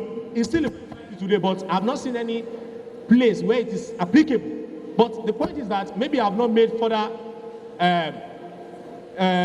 efforts to know what and what. What do you advise of people who have talents, but there is no enabling environment, either the human resources or the material resources around? What do you advise those talents or people with that talent? Thank you very much. The problem we have in Nigeria is the structure of our educational system. And until we go back to change that structure, we'll continue to be a developing nation. Because we'll not be able to build individuals with capacity. I might be biased in my response. The only course in Nigeria where capacity is trained is in the field of medicine. Because when you have to be trained as a doctor, we believe you are dealing with life. We don't give grade in medicine, you know. Every doctor graduates, we don't give first class, second class, third class. It's either you are a doctor, you have satisfied the examiner, or you are not a doctor. And your certificate, it's been written that you have satisfied the examiner, and you can practice medicine. And you not have first class, you not have second class, you not have third class. It's either you pass, you know it, or you don't know it. And in that training, it is practical. While I was in school, and I did anatomy, they give us dead body to operate on. They did not teach me in the book alone. I operated on dead body. I saw nerves myself. So if I want to do surgery today on real human being, I know where nerves pass. I know where vessels pass. I've done it on a dead body. And I know what it is on a live body. And I can do well because I've done the practicals. Look at all the exams in the medical school. You use patients that you will treat when you become a doctor as your examination material. And when the examiner wants to finish, they will say, Mr. Man, you have killed your patient. You come back 6 months' time. You have failed the exam. That's the meaning. When you give a wrong dosage of drug, they just tell you, it's on theory. They have asked you questions, you have given answer. You have killed your patient. Come back 6 months' time. But what do we do in other courses? We do not learn skills. You just go and do theory. You acquire BSc. You acquire masters. In fact, some people will even do poor project to acquire PhD. Let me go back to medicine again. When you graduate as a doctor, if you want to do what we call residency, you want to specialize. How do we do it? You go and learn under people who are specialists for between 5 to 10 years. You learn under them and you go and do examination thereafter. And they can say, you are good, you are a surgeon.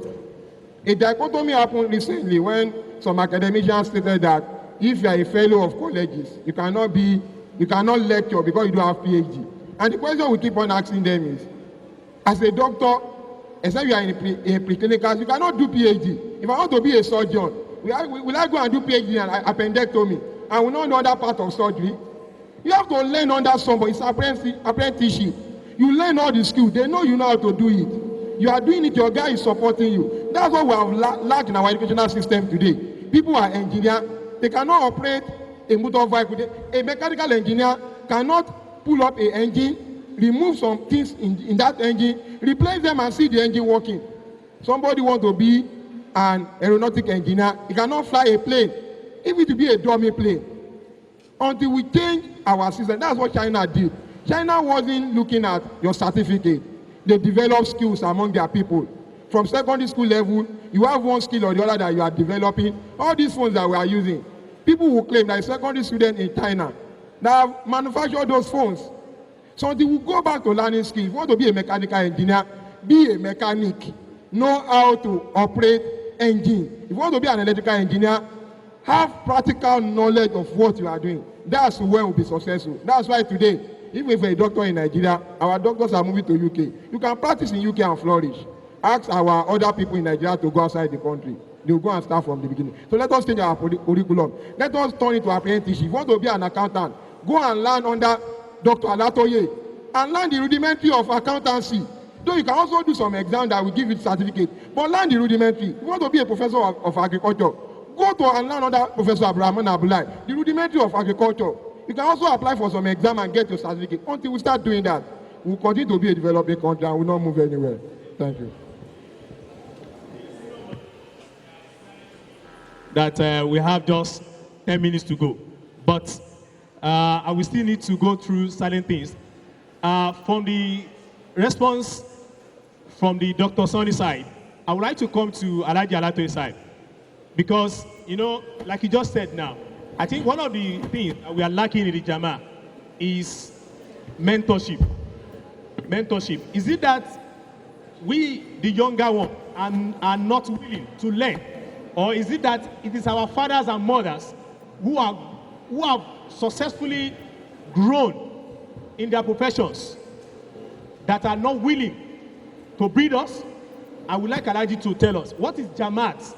Because I know our Baba is a Nebu Amir. What is Jamaat doing? I think we should have it's about time now. We have a structure that is set by the Jamaat that, oh, you within this so of interest should come for this.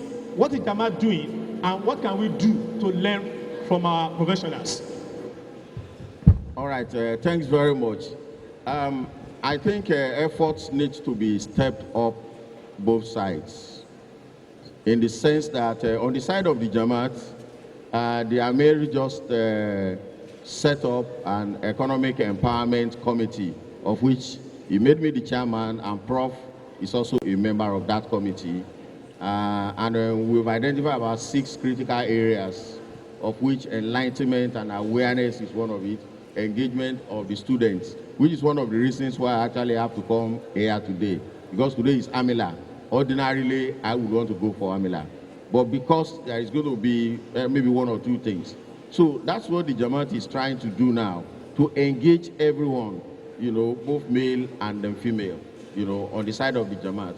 But on the side of the individuals, a lot needs to be done. Because one of the reasons, I said I went to read accountancy and all the rest was, when Bobby Agbola Sahab told me, if you don't need it, the Jamaat needs it. And incidentally, Uzur also said it. So I went to read it. He said then you can be assisting the Jamaat. But I can tell you of the people that are working, in my office, I have more challenges with members than non-members. Because non-members would come to work on merits. They want to come and work on merits. When you offer somebody an opportunity to be trained, just as Dr. Sunny said, which I agree absolutely, people don't know that some of us, we don't reckon with the certificate they hold though. I don't care with whatever certificate. You can have PhD, whatever QED, result given to you. All I need is I have this job to do. Can you do it? If you are able to do it, fine. And when we started, I have about 7 members, in my office. One of the day, a member came to me, and he was looking for a job, actually. And I was in the UK, so the sister contacted me and said, Alaji, can you assist? I said, no problem. Tell him to come and see me. And when he came, no interview. You read accounting, he said yes. And you want to work? I do tax. Are you ready? He said yes. Okay, fine. So tomorrow come and resume. I then said, Sajda Shukru, that alhamdulillah, I got the job. But when he got the job, what he was focusing is the reward, not the responsibilities. And in my office is very simple. We have budget for individual. This is your budget, and the work is there. So if you are able to perform the work and you are able to deliver this is going to be your pay. If you want to go and earn a higher pay, you have the opportunity to do so. Just perform at that level and your pay will be up to that. Now he has a budget and he didn't meet up to 30% of his budget. He was expected to be promoted and his pay to be reviewed. So the other people that evaluated the KPI, the key performance index there, and said his performance is about 30%. So we sat down at the board level and I ratified it that it's okay, that's it. So no promotion, his pay will remain static. Then he complained to a senior member of Lajna in the Jama that I don't like him. And so his pay was not improved. And I said, how? I'm not the one that even evaluated you. By the way, but I accept that you are not performing. So I have to respond to the person that, look, you scored 30% out of 100. I then invited him to come to my office. Let's sit down. How much is your budget? He said it's so much. Is it in your KPI in writing or not? He said it's there. How much is your performance? He said it's 1/4. Positive change. But it is very evident that this environment we have, and especially as Rasulullah Sallallahu Alaihi Wasallam said, that when it comes to the end time, you will see that a mu'min, a true believer, will be like a lamb among wolves. Now, the point is that if I want to be a positive change agent, and I'm actually doing activities to be an agent of positive change, how do I cope successfully when I have around me crooks that I know truly these people, if I'm not careful, it's either they eliminate me or they don't let me succeed? Please, just in 2 minutes. Well, I want to take us back in retrospection to the time of the Holy Prophet Muhammad Sallallahu. The companions of the Holy Prophet Muhammad Sallallahu lived in the same confused world that we are living today. In fact, I can't say that theirs was very barbaric. Ours is very developed. But they lived in a corrupted and barbaric world, yet they were agents of positive change. The sincere answer to that question is we should first become good Muslims. We should become reputable Ahmadis. When that is done, then we can all see for ourselves that we will effect the desired change in the entire populace. I want to advise my colleagues here seated and the generality of the attendees of this august occasion that the most successful people in the Jamaat have been and will continue to be people who have forged a very good relationship with the Khilafat. Over the time, when you look at Sir Muhammad Qadri Abdullah Khan, he was at every time close with the Khilafah. He was a recipient of divinely. We will become connectors to the Noah's to the Noah's Ark, the Noah's Ark of this time that can save mankind from this impending deluge is the Khilafat Ahmadiyya. But if you are not connecting yourself to the Noah's Ark, then your peril is looming large.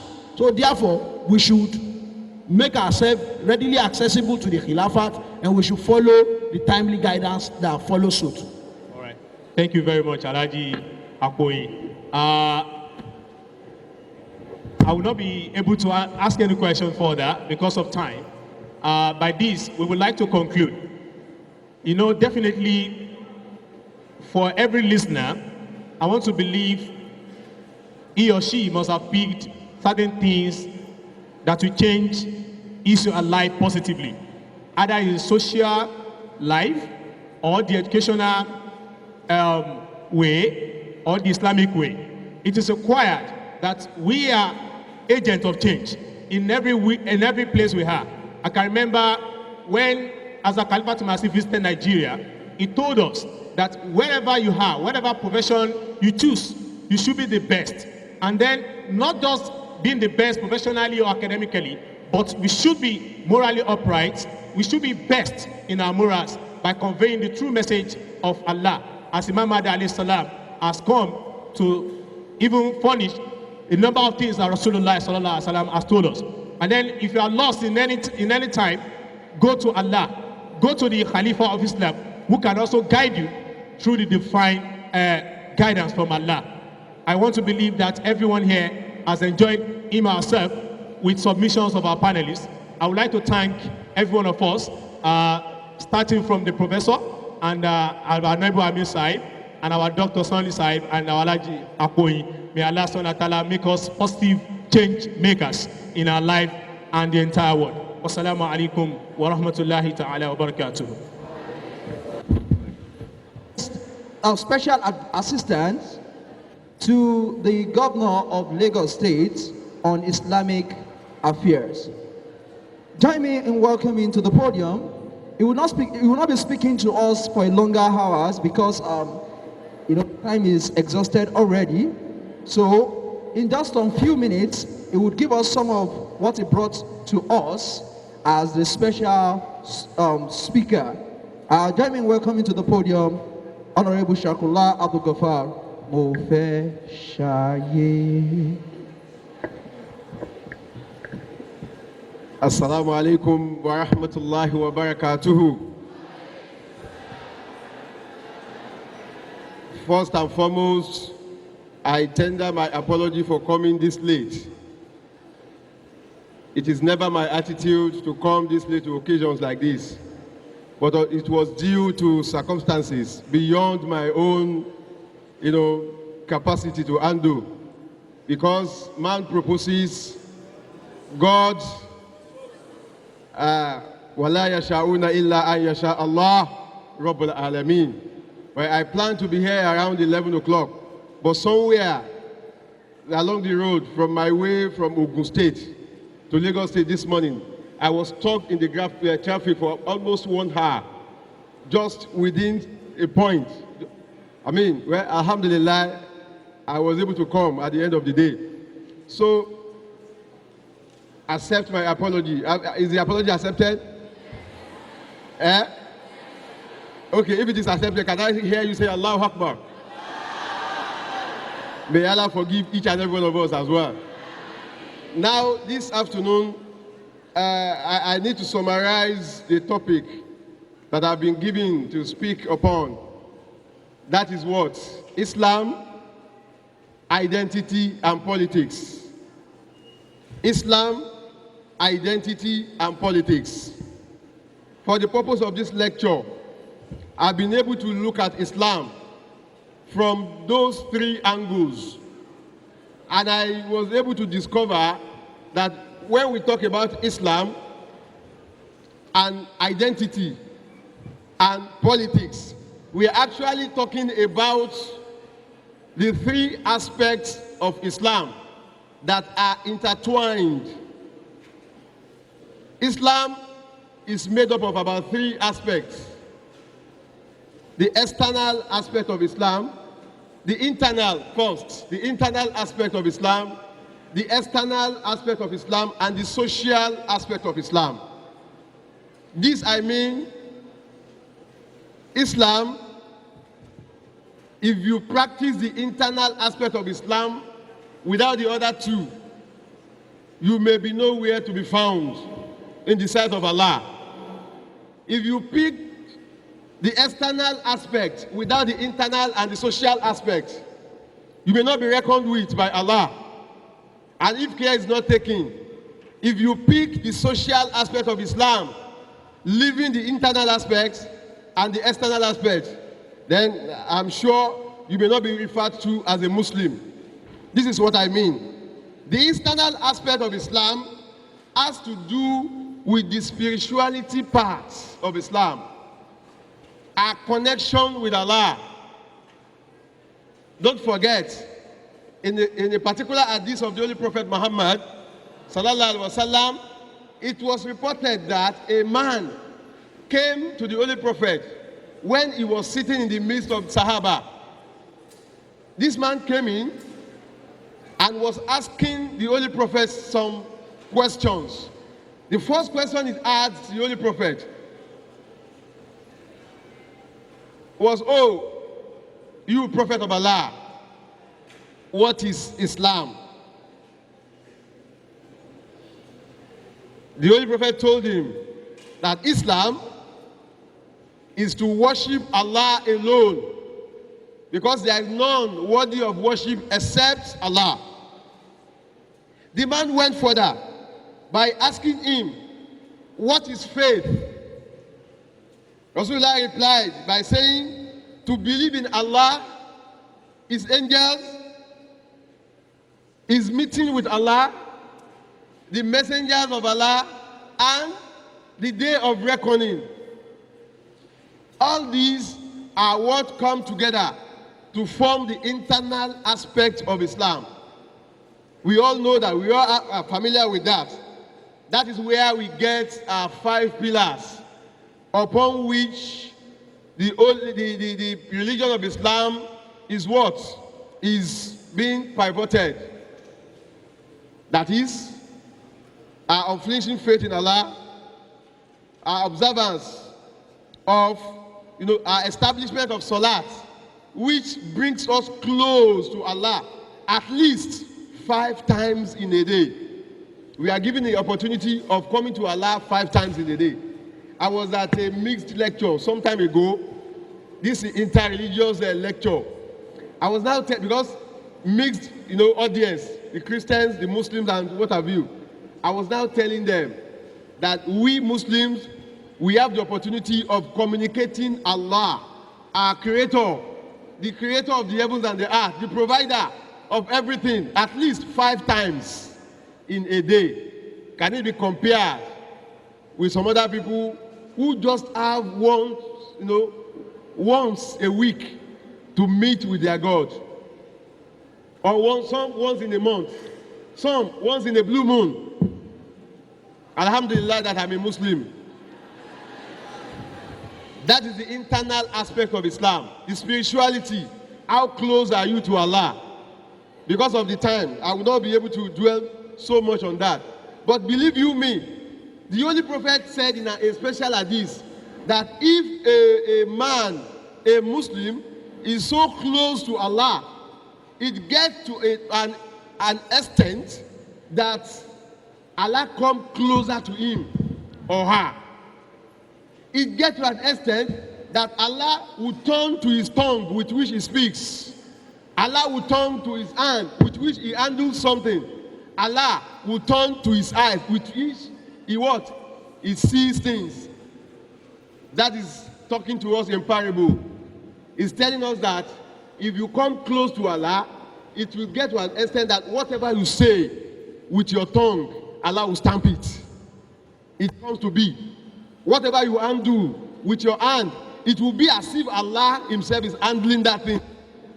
Whatever you look with your eyes, it is as if Allah is the one looking at those things. That is, Allah will come very close to you.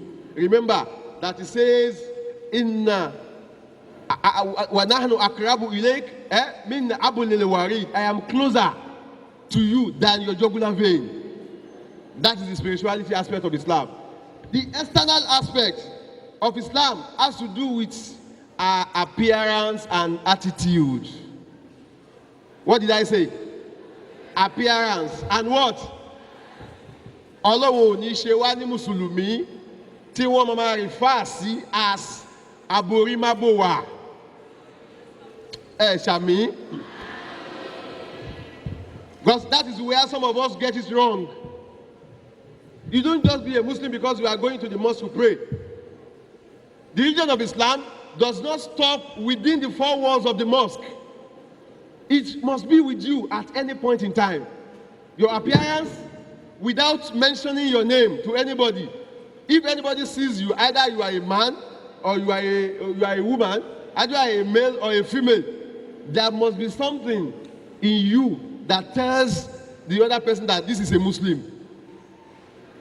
From your appearance, we can see our women. You can see how well dressed they are. This is the dressing that has been stipulated by Allah, that women should cover their chastity. They should cover themselves. They should appear responsible. In fact, there was a case of a young lady who converted to Islam because of this dressing. You know what happened? She was a Christian. She went to a salon, a student went to a salon to make her hair. You know, the hairstyle to make. But she was thinking of that hairstyle not to be rumpled. She now picked a scarf. So after she left the salon, she decided to cover the hairstyle from being, you know. So she said one thing, one surprise she first got is when she got to the bus stop. The conductor was now telling the driver, Ogani, do that, we must not handle this one anyhow. Alajani, do that, Ogami, do that. The bus should stop properly because this is a responsible being that's about to do what? To come into the bus. You don't say takbir. She was not even a Muslim then. Can you see? So she said, all through her stay in the bus, the way the conductor was relating with her, the way people were saying, oh, Alaja, sorry, no, kind of regard that was given to her now made him to go back to school and connect with some of the Muslim sisters in the school. I want to know about this hijab that you put on. What is it about it? They now give him books to read. It is from those books that she was reading that made her to convert to Islam. Because of what? Just the appearance. He didn't even know the value of that appearance then. So the external aspect of our religion has to do with your appearance, both male and female. Now, plus that appearance, there must be what we call attitude. Attitude. This is a Muslim that has been taught how to make utterances. Muslim doesn't talk anyhow. We don't address people anyhow. We have been given. I was somewhere among other people, other faithful. We were discussing about Islam. No, we were somewhere. We wanted to go into a particular. So we now knocked. I was now telling them that Islamically, because I am a Muslim, after knocking on somebody's door, you don't have to stay adjacent. I mean, in a position whereby if the person from the inside will open the door, you will have the opportunity of seeing the inner part of the room. You have to stay somewhere so that the owner of the house will have to be the one to say, oh, is there a visitor? You know, you don't stay anyhow, because we are cultured. We have been trained by Islam that you don't poke nose into other people's privacy. The way we talk, what we eat, what we drink, the kind of clothes we put on, the kind of mannerism that Allah has taught us have made us to be the best of mankind ever raised by Allah. So that should be seen in us every time. You are not to dress well only because you are going to the mosque. Whether you are going to the office, whether you are going to the farm, whether anywhere, they must see and recognize you as a respectable somebody. Is the social aspect, which is very, very important. That is where the issue of politics comes in. How do we relate with people? How do we relate with our environment in general? Environment mean, people around you who are not of the same faith with you. Things around you, living objects, even the trees that you see. When we were in government and the governor then, Babatola Fashola, was clamoring for people to be planting trees, I said, you are just reminding us of what Islam has taught us. Sure, you plant a tree, at least, for several reasons. If the tree grows big and gives shade to some creatures of Allah, you are going to be rewarded from those creatures of Allah that are getting shade under the tree that you planted. If human beings, even other creatures of Allah like birds, if they have the opportunity of feeding on the fruits that shall be coming from that plant that you planted, then you have reward from that angle too. Not to talk of the sustainability of the earth itself by you planting. That is, you have been a supporter of everything good that Allah has created. Allahu Akbar. La tufsidu fil ardi. Inna Allah la yuhibbul mufsidin.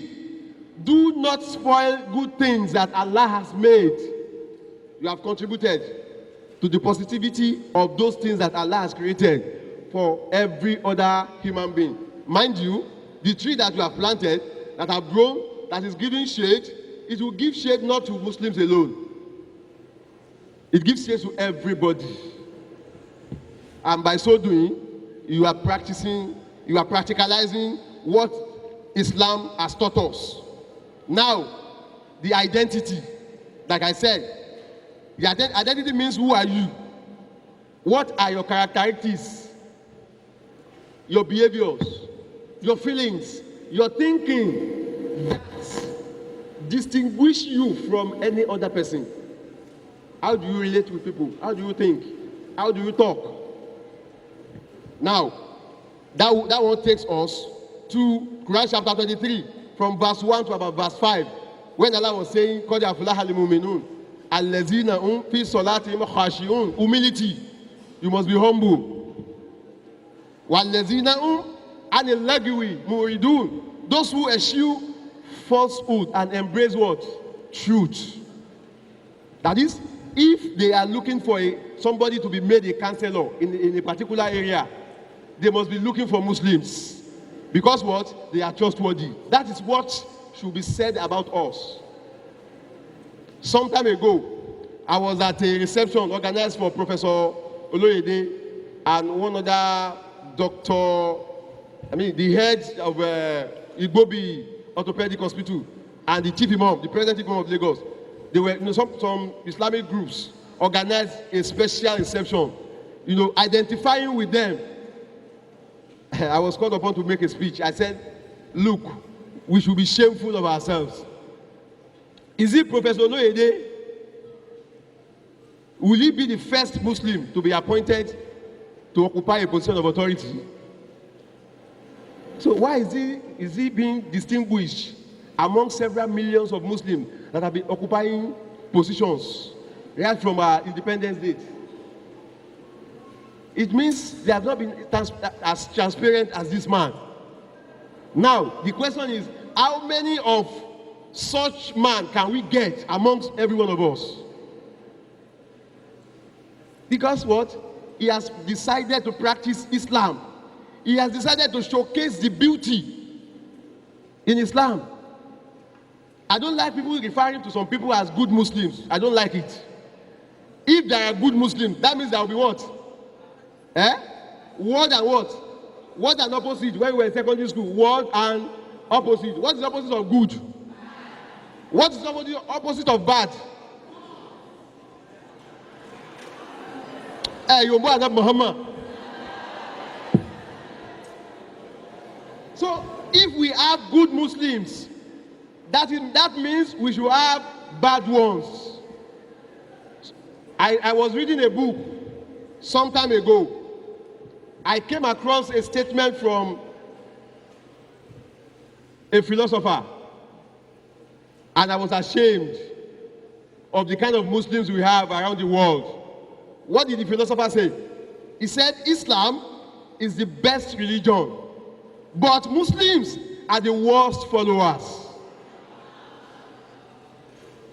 Can you blame him? Let's be sincere to ourselves. Who are Boko Haram? Are they Christians? Damilon. What is the religion of the Boko Haram? Is it not Islam? What are they claiming? The flag that they use as their symbol, what is written on it? Damilon.